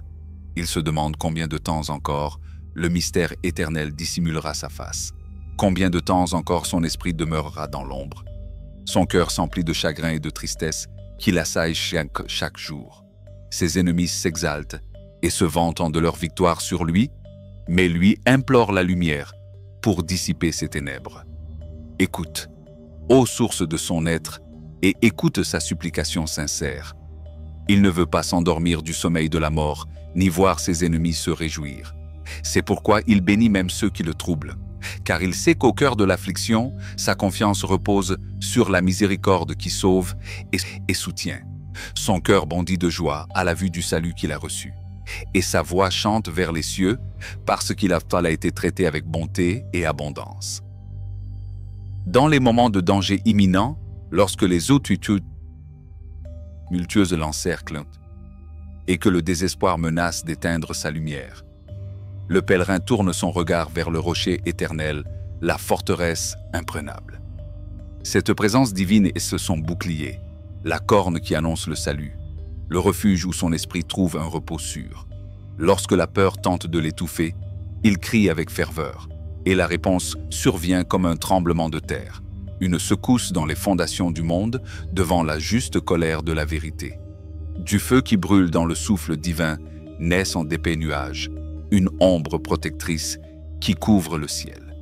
Cette présence chevauche les vents et la tempête, terrassant oppresseurs et des ennemis avec la force de la justice. Ainsi, le pèlerin est soutenu au cœur du combat, car il n'est pas seul. Toi, dit le pèlerin, qui prends dans tes mains le voyageur fatigué et le tire des eaux troubles, qui le libère de ses puissants ennemis, tu es la joie qui illumine mes jours sombres. Dans ta justice, j'ai marché les mains pures et le cœur pur, sans dévier de mes pas ni abandonner tes sentiers. J'ai gardé tes commandements comme le trésor le plus précieux, et c'est pourquoi mon âme se réjouit, car en toi, j'ai trouvé la paix. Ma vie, conclut-il, témoigne de la fidélité qui me soutient. Le chemin n'est pas toujours clair ni simple, mais à chaque pas, même lorsque l'obscurité rôde, une lumière invisible guide l'âme errante. Cette lumière est l'amour infaillible, la vérité qui brille au-delà du temps, la force silencieuse qui soutient l'esprit humain. Ainsi, avec un espoir et une confiance renouvelée, je confie ma vie à ce mystère éternel, car je sais que dans son étreinte se trouve mon véritable héritage, et dans sa présence, la joie perpétuelle d'une âme libre, la force de l'âme juste et la lumière directrice. Au plus profond de l'existence, lorsque l'âme cherche refuge dans la confiance, placée en Dieu, elle découvre que le droit chemin est celui qui repose sur la pureté du cœur et la cohérence entre pensée et action.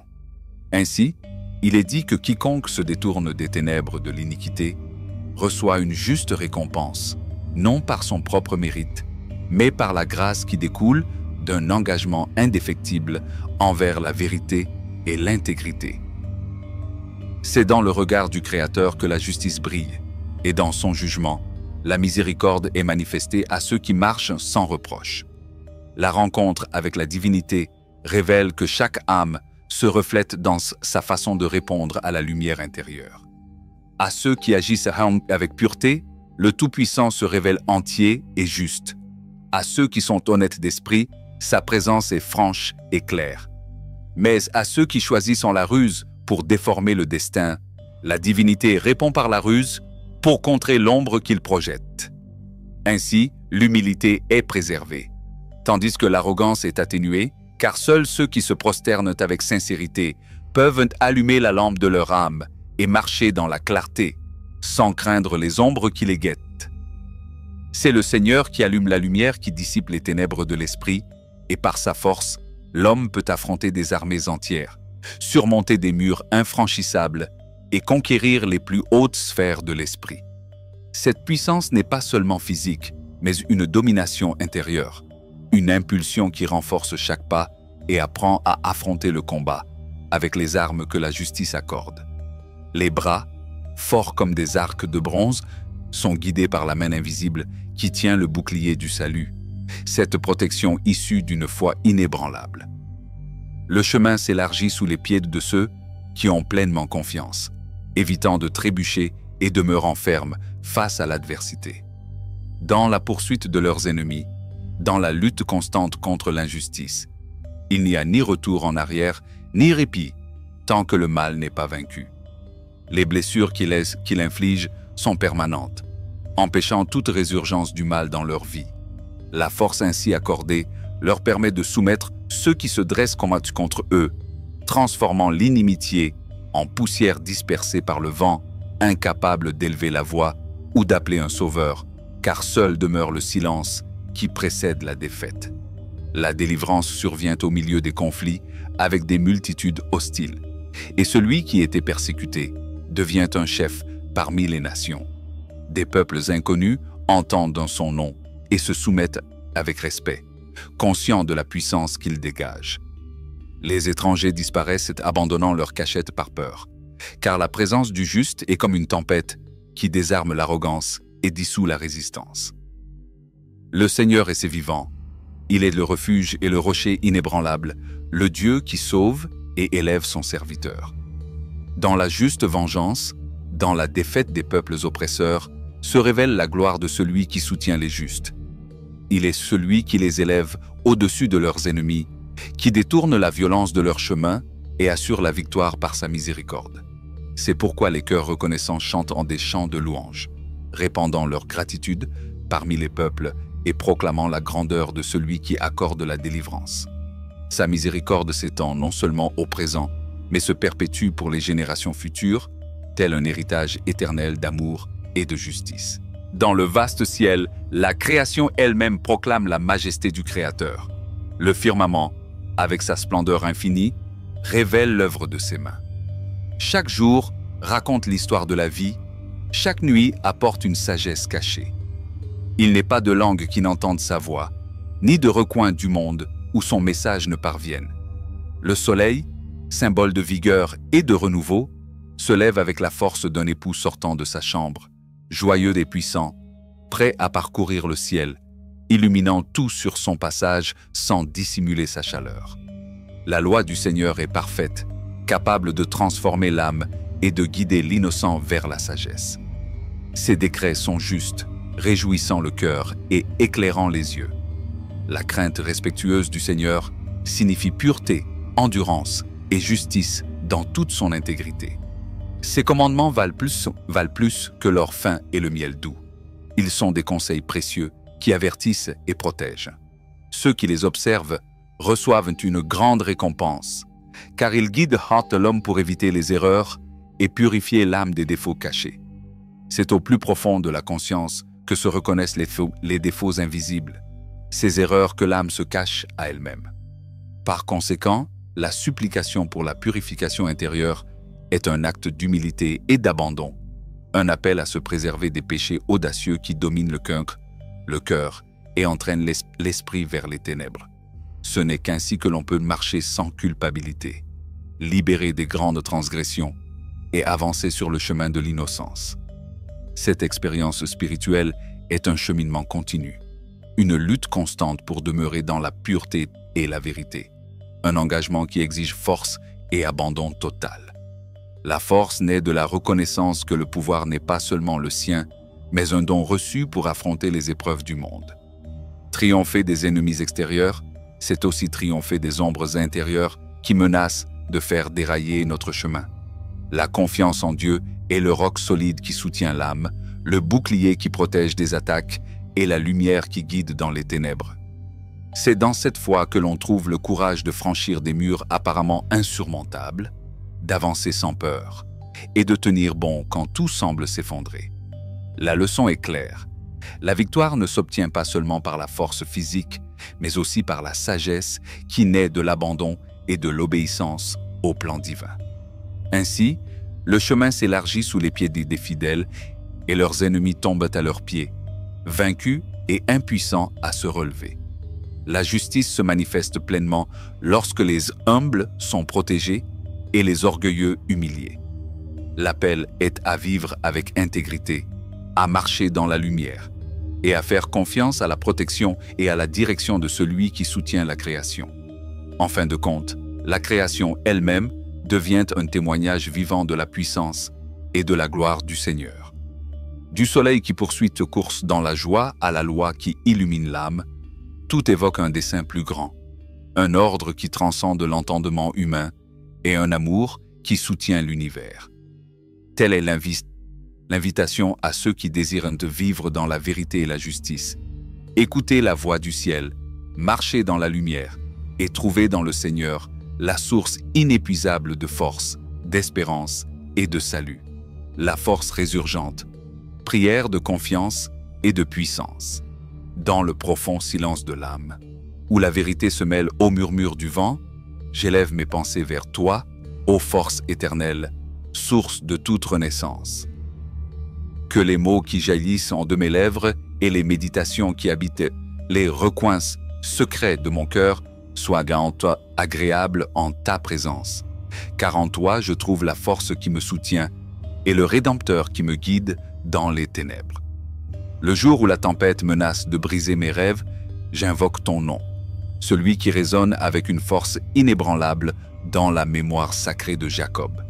Du sanctuaire où réside ta sainteté, puisses-tu m'apporter ton secours pour fortifier mon esprit, des hauteurs de Sion, puisses-tu m'envoyer la force pour renouveler mon espoir. Que ta mémoire n'oublie jamais mes offrandes sincères, et puisses-tu accueillir la flamme du sacrifice qui brûle en mon âme, purifiant mes doutes et mes peurs. Accorde, Seigneur, selon le profond désir qui habite mon cœur, que mes desseins se réalisent avec la fluidité d'un fleuve qui ne tarit jamais. Puissé-je me réjouir du salut que toi seul accordes, et qu'au nom sacré de notre Dieu, nous hissions des bannières annonçant la victoire sur les ténèbres. Que l'exaucement de nos demandes ne soit pas un simple souhait, mais la manifestation tangible de ta puissance inépuisable dans nos vies. Je sais avec certitude que toi, Seigneur, tu sauves tes oins, ceux qui, avec foi et courage, affrontent les épreuves du monde. Puisses-tu, du haut de ton ciel saint, par la force salvifique de ta droite, répondre à leurs cris, leur donnant l'encouragement nécessaire pour poursuivre leur chemin. Certains placent leur confiance dans les chars de guerre, dans la vitesse des chevaux impétueux, mais nous, levons les yeux et rappelons-nous le nom du Seigneur, notre Dieu éternel, dont la puissance surpasse toute armure terrestre. Tandis que ceux qui se confiaient en leur force tombent vaincus et se prosternent, nous restons fermes, droits, dans la vérité et la justice que tu inculques. Sauve-nous, Seigneur. Réponds à nos appels, car en toi réside l'espérance qui ne connaît pas la défaite. Que le Roi éternel entende notre cri et ouvre les portes du ciel pour nous combler de la grâce et de la faveur que toi seul peux accorder. Telle est l'alliance sacrée entre l'humanité et la divinité, dans l'acceptation de notre humilité et dans l'abandon sincère de notre être, nous trouvons la force de surmonter toute adversité. Que nos paroles ne soient pas de vaines répétitions, mais des offrandes d'un cœur sincère, en quête de lumière, au cœur de la nuit. Que nos méditations soient des chemins qui nous conduisent à la vérité, et que, contemplant ton visage, nous découvrions la paix qui transforme le désespoir en joie. Dans le silence de la nuit, quand les peurs murmurent d'une voix tremblante, je me souviens qu'en toi, je trouve refuge. Que la sécurité que tu m'apportes soit la lumière qui guide mes pas incertains, le rempart qui défend mes rêves et le bouclier qui protège mon âme. Que la confiance en ton nom soit l'étendard que nous hissons fièrement, signalant au monde que nous ne sommes pas seuls, que nous sommes soutenus par la main invisible d'un amour éternel et puissant. Ainsi, sur ce chemin de lutte et d'espoir, sur ce chemin où les forces du monde se dressent pour défier la foi, je proclame d'une voix ferme que toi seul es digne de louange. Toi le Dieu qui répond aux moments d'angoisse et qui n'abandonne jamais ceux qui se confient en lui. Que chaque parole prononcée, chaque pensée méditée devienne un acte d'adoration et d'abandon, un pont vers la paix qui surpasse toute intelligence. Que ce temps d'épreuve soit aussi un temps de révélation, un moment sacré où l'esprit se renouvelle et la foi se fortifie. Que la force qui jaillit de toi transforme nos vies et nous élève au-dessus des circonstances, pour marcher d'un pas sûr sur le chemin que tu as tracé. En toi, Seigneur, nous trouvons la force de nous relever, d'affronter les combats qui se présentent et de célébrer la victoire que toi seul peux nous accorder. Ainsi, mon âme s'élève avec confiance et gratitude, sachant que le Dieu de Jacob, le Seigneur du ciel, entend chaque parole, accueille chaque prière et répond avec une infinie miséricorde. Que notre espérance repose en toi et que ton nom soit toujours exalté, car en toi résidant la force qui ne faiblit jamais, la lumière qui ne s'éteint jamais et l'amour qui ne connaît pas de fin. La couronne du roi, la force invincible de l'âme. Dans le vaste théâtre du destin, où des fils invisibles tissent l'histoire des hommes et des nations, la figure du roi s'élève, soutenue par la puissance inébranlable du Créateur. Son cœur palpite d'une joie profonde, car il a trouvé dans la force du Seigneur un refuge sûr et une source infinie de salut. Il n'est pas de joie comparable à celle qui naît de la certitude que la divinité a exaucé ses désirs les plus intimes, qu'elle n'a pas repoussé la requête sincère qui jaillit de ses lèvres. Le roi marche debout, couronné d'un diadème d'or pur, symbole éternel de la pureté et de la grandeur accordée par le Tout-Puissant. Ce n'est pas une couronne de vanité, mais un témoignage vivant de la bénédiction qui coule comme un fleuve intarissable, emplissant sa vie du don sacré d'une existence prolongée, de jours sans fin, qui se déroulent comme un horizon éternel devant ses yeux. Dans cette longévité réside la promesse d'un héritage qui transcende le temps, une gloire nourrie par le salut divin, et l'honneur que seule la miséricorde du Tout-Puissant peut conférer.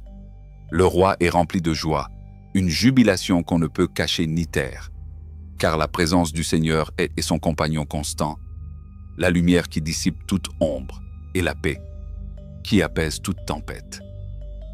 Dans sa confiance en lui, il trouve une stabilité que même les tempêtes les plus violentes ne peuvent renverser. Sa foi est une ancre solide, et grâce à la miséricorde du Très-Haut, il reste inébranlable face à l'adversité. La main puissante du Seigneur ne laisse pas échapper ses ennemis. Ses doigts sont trouvés et saisissent ceux qui nourrissent haine et malice. Ils sont comme des charbons ardents dans la fournaise de la colère divine, consumés par un feu purificateur et destructeur, jusqu'à ce que toute ombre du mal soit éradiquée. Non seulement eux, mais aussi leurs descendants, sont balayés de la terre, car dans leur cœur germe l'intention maléfique, la conspiration cachée qui ne peut se réaliser, car la justice suprême la défait avant qu'elle ne se matérialise. Face à cette menace, le Seigneur prépare ses flèches, renforce son arc et vise résolument ceux qui définissent son pouvoir. C'est un acte solennel, Un rappel que la puissance divine n'est pas un écho lointain, mais une présence vivante et active, exaltée par sa propre force. Ainsi, le chant de louange s'élève non seulement comme un acte de gratitude, mais comme une proclamation de puissance qui résonne aux quatre coins de l'univers. Le roi n'est pas seulement un homme couronné, mais un symbole de l'alliance entre l'humain et le divin, un pont entre le ciel et la terre. Sa force ne vient pas seulement de son propre bras, mais de la main qui le soutient d'en haut, lui permettant d'affronter tous les défis avec courage et espoir. Brûlant dans son cœur, il est convaincu que la justice divine triomphera, que la lumière triomphera des ténèbres et que la vérité sera son bouclier invincible. Cette histoire nous invite à contempler l'essence du véritable pouvoir, qui ne réside pas dans la force physique ou la possession de richesses, mais dans le lien sacré avec l'esprit qui soutient tout. Le roi, avec sa couronne d'or pur et son âme remplie de joie, est l'image vivante de cette vérité éternelle. La force qui nous élève et nous protège vient du plus profond de notre être, de cette étincelle divine qui nous relie à l'univers. Ainsi, lorsque le monde semble trembler sous le poids de l'injustice et de la haine, nous pouvons nous souvenir de l'histoire du roi qui a fait confiance à la miséricorde du Seigneur, qui a résisté à l'adversité et qui a célébré la victoire de la vie sur la mort. Son exemple est un phare pour tous ceux qui cherchent la lumière dans les ténèbres. Un témoignage que, même dans les moments les plus difficiles, la force de la foi peut nous couronner de paix et de gloire éternelle. Que nos voix se joignent au chant de louange, que nos cœurs soient emplis de confiance et que nos vies reflètent la noblesse de celui qui sait qu'il ne marche pas seul. Car dans la force qui soutient le roi, dans la justice qui punit le mal, nous trouvons aussi notre propre force et la promesse d'un avenir illuminé par la lumière de l'amour et de la vérité. Le cri dans le silence, la foi dans les ténèbres profondes. Au plus profond de la nuit la plus sombre, lorsque l'âme se sent abandonnée et que le cœur crie sans réponse, une voix surgit, refusant de céder. C'est la voix de celui qui se sent perdu, de celui dont l'esprit est tiraillé entre désolation et espoir. C'est un cri né de l'abîme, une plainte qui perce le silence et cherche une présence apparemment lointaine, presque inaccessible. « Mon Dieu, pourquoi m'as-tu quitté? Pourquoi t'éloignes-tu alors que j'ai le plus besoin de toi ?» Résonne dans le vide. Ce n'est pas une simple plainte, c'est l'expression profonde d'un être qui se sent déchiré, comme si l'aide divine était si lointaine qu'elle se confond avec l'oubli. L'âme crie de toutes ses forces, jour après jour, et bien que l'écho de sa supplication semble perdu, son appel ne s'arrête pas.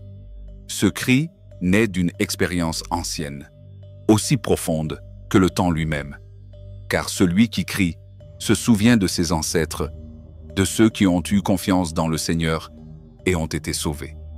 Dans leur foi, ils ont trouvé refuge. Leurs larmes ont été essuyées par la main miséricordieuse d'un Dieu présent. Mais maintenant, dans la solitude de la souffrance, celui qui appelle se sent réduit à rien, un être petit et méprisé, un ver sans dignité aux yeux de la foule. Le regard de ceux qui l'entourent est cruel et moqueur. La moquerie devient son ombre, le mépris son compagnon constant. Les lèvres se courbent en un sourire sarcastique, les têtes hochent incrédules. S'il a confiance en Dieu, qu'il le sauve, murmure-t-il avec arrogance. C'est un jugement froid qui étouffe le cœur, une épreuve qui met à l'épreuve la foi et l'espoir. Mais au milieu de ces ténèbres, la mémoire devient un refuge. Se souvenir que c'est Dieu qui l'a formé dès le ventre maternel, qui l'a soutenu dès son premier souffle, devient une ancre pour son esprit. Dès le début, son existence a été marquée par la présence divine, par une sollicitude invisible qui ne s'estompe jamais malgré la douleur présente. C'est pourquoi il ne peut se permettre de douter complètement. La mémoire est un phare qui éclaire le chemin dans l'obscurité. Le danger plane. Encerclé par des forces qui menacent de l'écraser, tels des taureaux sauvages et des lions rugissants, l'être sent son corps s'effondrer, comme si chaque os se disloquait et son cœur fondre comme de la cire sous le feu. Sa force vitale semble s'épuiser, Sa voix s'asséchait et la mort semble murmurer à son oreille. La fragilité humaine se révèle face à l'adversité, rappelant que la souffrance est une étape inévitable du chemin. L'image est brutale. Mains et pieds transpercés, comme si le corps tout entier était une toile sur laquelle la douleur s'inscrivait. Le regard des autres est fixe, pénétrant, déchirant même leurs vêtements, comme si leur vie était un butin. L'humiliation atteint son paroxysme, mais la foi n'est pas encore brisée. Dans cet instant de vulnérabilité totale, l'appel à Dieu devient plus urgent, plus sincère. « Ne te détourne pas, ô ma force !» implore le cœur douloureux. Le salut est désiré avec une intensité que seuls connaissent ceux qui ont frôlé l'abîme. On cherche protection contre l'épée menaçante, contre la puissance cruelle qui cherche à anéantir la vie. On cherche refuge dans la gueule du lion, dans les cornes du taureau sauvage, dans la promesse que, même dans la tempête, la main divine peut amortir la chute. Et puis, au milieu de la clameur, la réponse arrive, non pas comme un grondement tonitruant qui résonne dans les cieux, mais comme un murmure qui réconforte l'âme. Le nom de Dieu est proclamé avec assurance dans l'assemblée, proclamé comme un phare pour les frères et sœurs qui partagent la foi. Dans le vacarme du monde, dans le rassemblement des croyants, la louange devient un acte de résilience et d'espérance. Tous ceux qui craignent le Seigneur sont appelés à se joindre à un cœur de glorification, une communauté qui reconnaît la fidélité divine et sa proximité dans la souffrance. Car le Dieu de louange ne méprise pas les affligés et ne cache pas son visage lorsqu'il crie. Au contraire, il entend, répond et accompagne ceux qui l'invoquent d'un cœur sincère. Ce texte nous parle du cheminement de l'âme au milieu de la douleur, de l'épreuve et de l'absence apparente. Mais il nous rappelle aussi que la vraie foi n'est pas celle qui perdure quand tout est facile, mais celle qui tient bon quand la nuit est la plus sombre. Il nous invite à ne pas perdre espoir, à crier même lorsque le silence répond, à croire que la force qui nous soutient est plus grande que toute adversité. C'est un appel à reconnaître notre fragilité humaine, à ne pas craindre la vulnérabilité, car en elle se trouve la porte de la compassion et de la transformation. Car le cri silencieux n'est pas un signe de défaite, mais l'expression la plus pure d'une âme en quête de lumière, sachant que, même si le chemin est ardu, elle n'est pas seule. Ainsi, cette histoire sacrée devient un miroir dans lequel chacun peut se voir reflété, un miroir où doute, peur et larmes trouvent place et s'accueillent. Et dans ce reflet, nous pouvons aussi trouver la promesse que l'obscurité n'est pas la fin, mais plutôt le prélude à une aube pleine d'espoir et de renaissance. Le royaume invisible, l'appel éternel de l'âme. Dans l'immensité de l'univers où les étoiles semblent tracer des chemins éternels dans la nuit, existe un royaume qui n'appartient à aucune frontière visible ni à aucun empire humain. C'est un royaume qui transcende le temps et la matière, un royaume silencieux et puissant, où règne la justice, la miséricorde et la vérité. C'est le royaume du Seigneur, le souverain invisible qui règne avec sagesse et amour sur toutes les nations, sur tous les cœurs qui recherchent sa lumière. Les pauvres, les humbles, ceux qui ont connu la fragilité de l'âme et la désolation de l'esprit, sont ceux qui abordent ce royaume avec une véritable fin. Ils seront rassasiés, non de biens éphémères, mais de la plénitude qui naît de l'Éternel. Leurs voix s'élèveront en louanges sincères, car ils ont découvert qu'au-delà des richesses du monde, il existe une source inépuisable de paix et d'espérance. Dans cette rencontre avec le divin, le cœur se transforme et acquiert la vie éternelle. Ce n'est pas un simple battement de cœur, mais une pulsation qui se connecte au profond mystère de l'existence. Du coin le plus reculé de la terre à l'âme la plus oubliée, l'appel résonne clairement. Souviens-toi, reviens à lui. Peu importe la distance ou le détour, toutes les familles et des nations reconnaîtront, un jour ou l'autre, la souveraineté de celui qui soutient le cosmos par un geste d'amour. Car, en vérité, le royaume n'appartient pas aux hommes, mais au Seigneur. Il est celui qui règne avec justice sur les peuples, celui qui décide du destin des terres et des cœurs. Son pouvoir n'est pas la violence, mais l'autorité sereine de celui qui a créé toutes choses, visibles et invisibles. Les prospères de la terre, ceux qui vivent dans l'abondance, reconnaîtront aussi sa souveraineté et s'inclineront devant la vérité transcendante. Même ceux qui sont descendus sur terre, ceux qui ne peuvent plus subvenir à leurs besoins, reconnaîtront dans leur silence et leur humilité la gloire du Seigneur.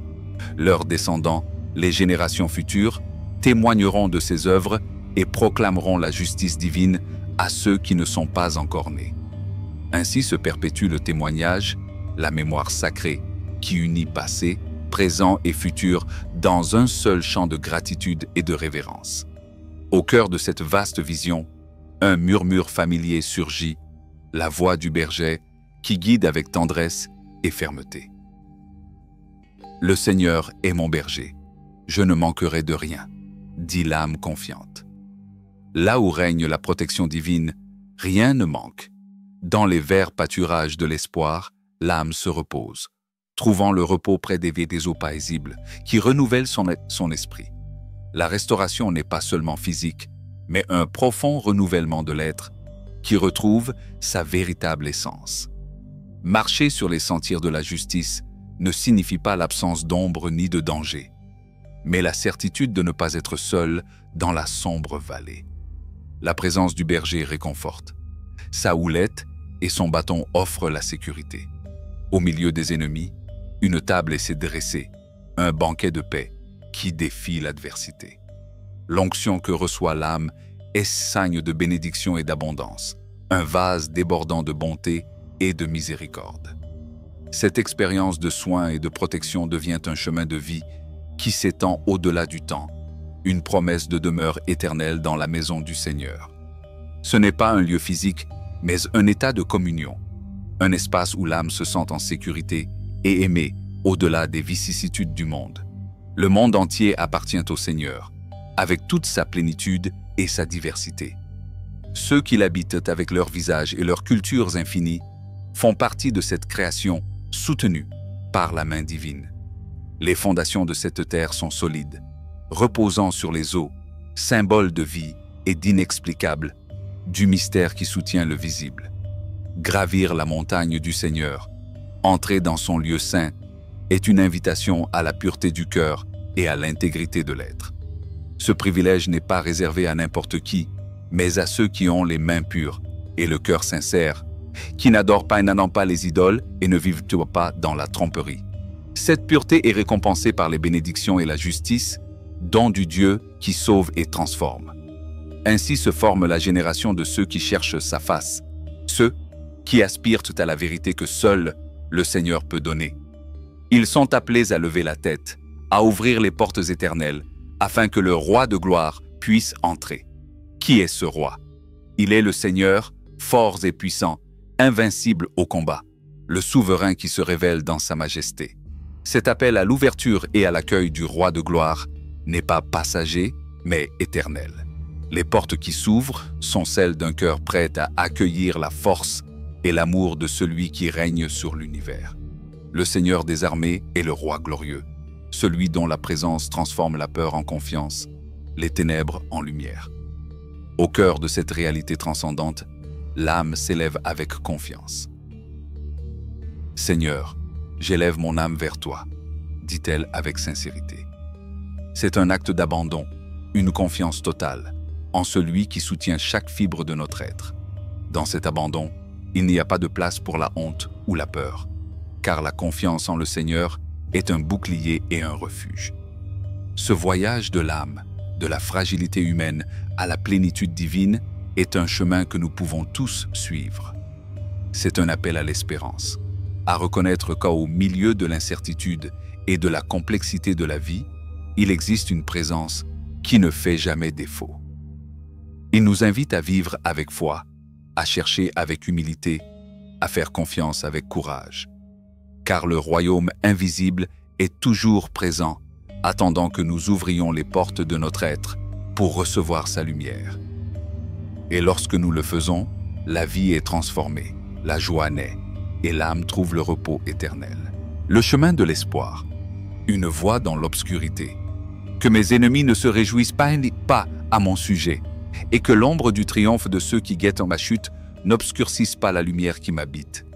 Que la honte soit sans fin pour ceux qui se confient en la source de toute vie, mais qu'elle soit profonde pour ceux qui trahissent sans raison, pour ceux qui détruisent sans raison, pour ceux qui méprisent le cœur qui aspire à la justice. Enseigne-moi, Seigneur, le chemin qui mène à la vérité. Guide-moi avec la sagesse que toi seul possèdes.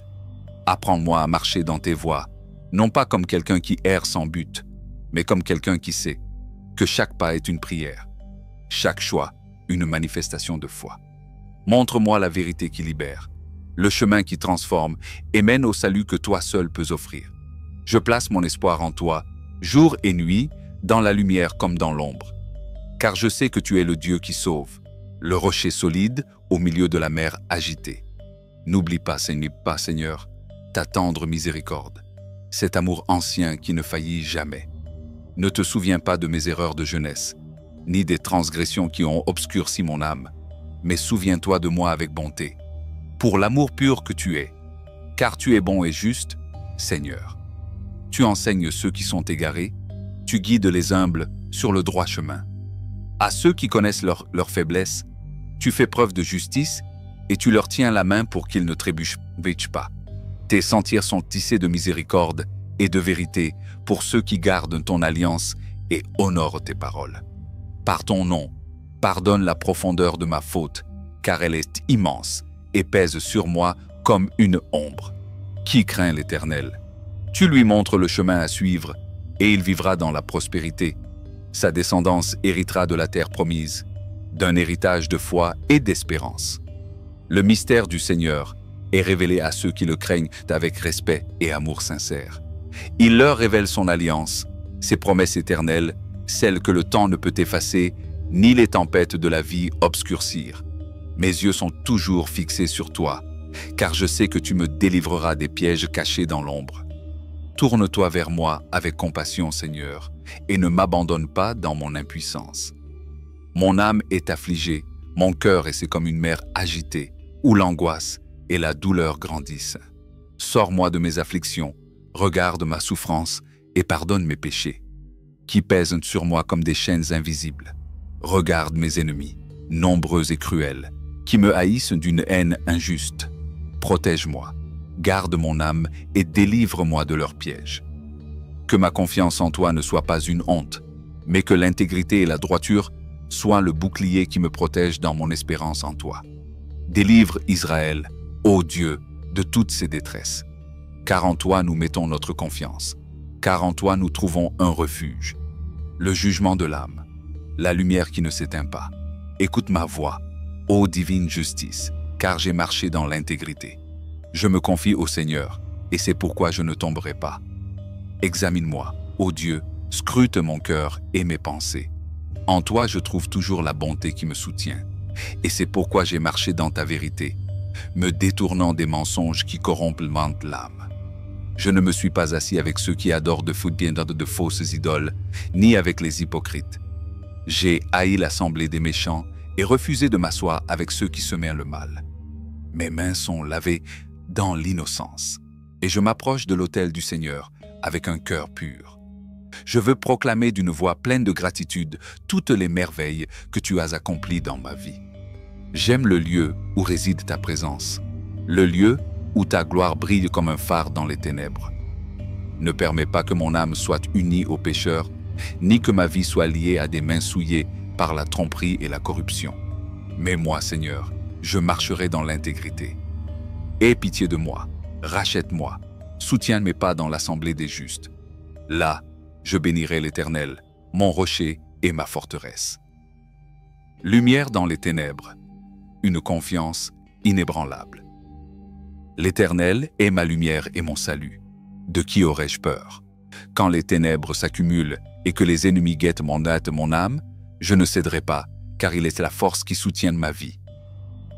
Qui pourrait me faire du mal si le Créateur de toutes choses me protège?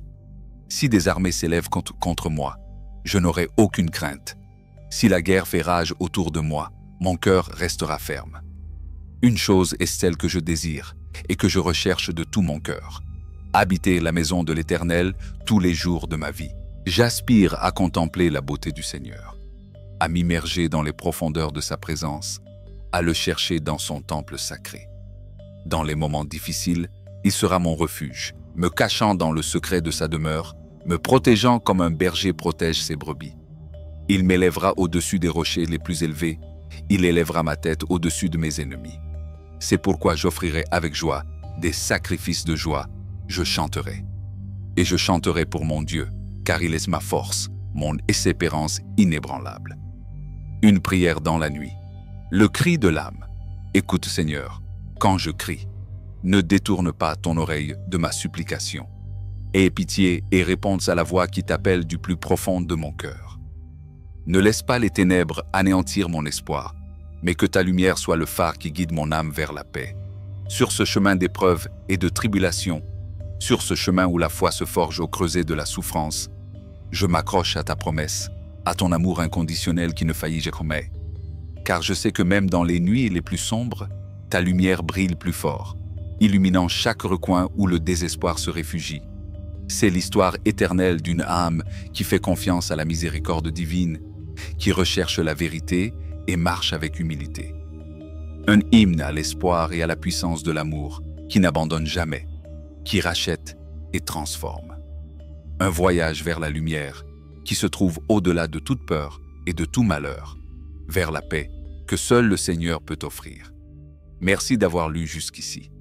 Si ce contenu vous a fait réfléchir ou ouvert de nouvelles perspectives, ne vous arrêtez pas maintenant.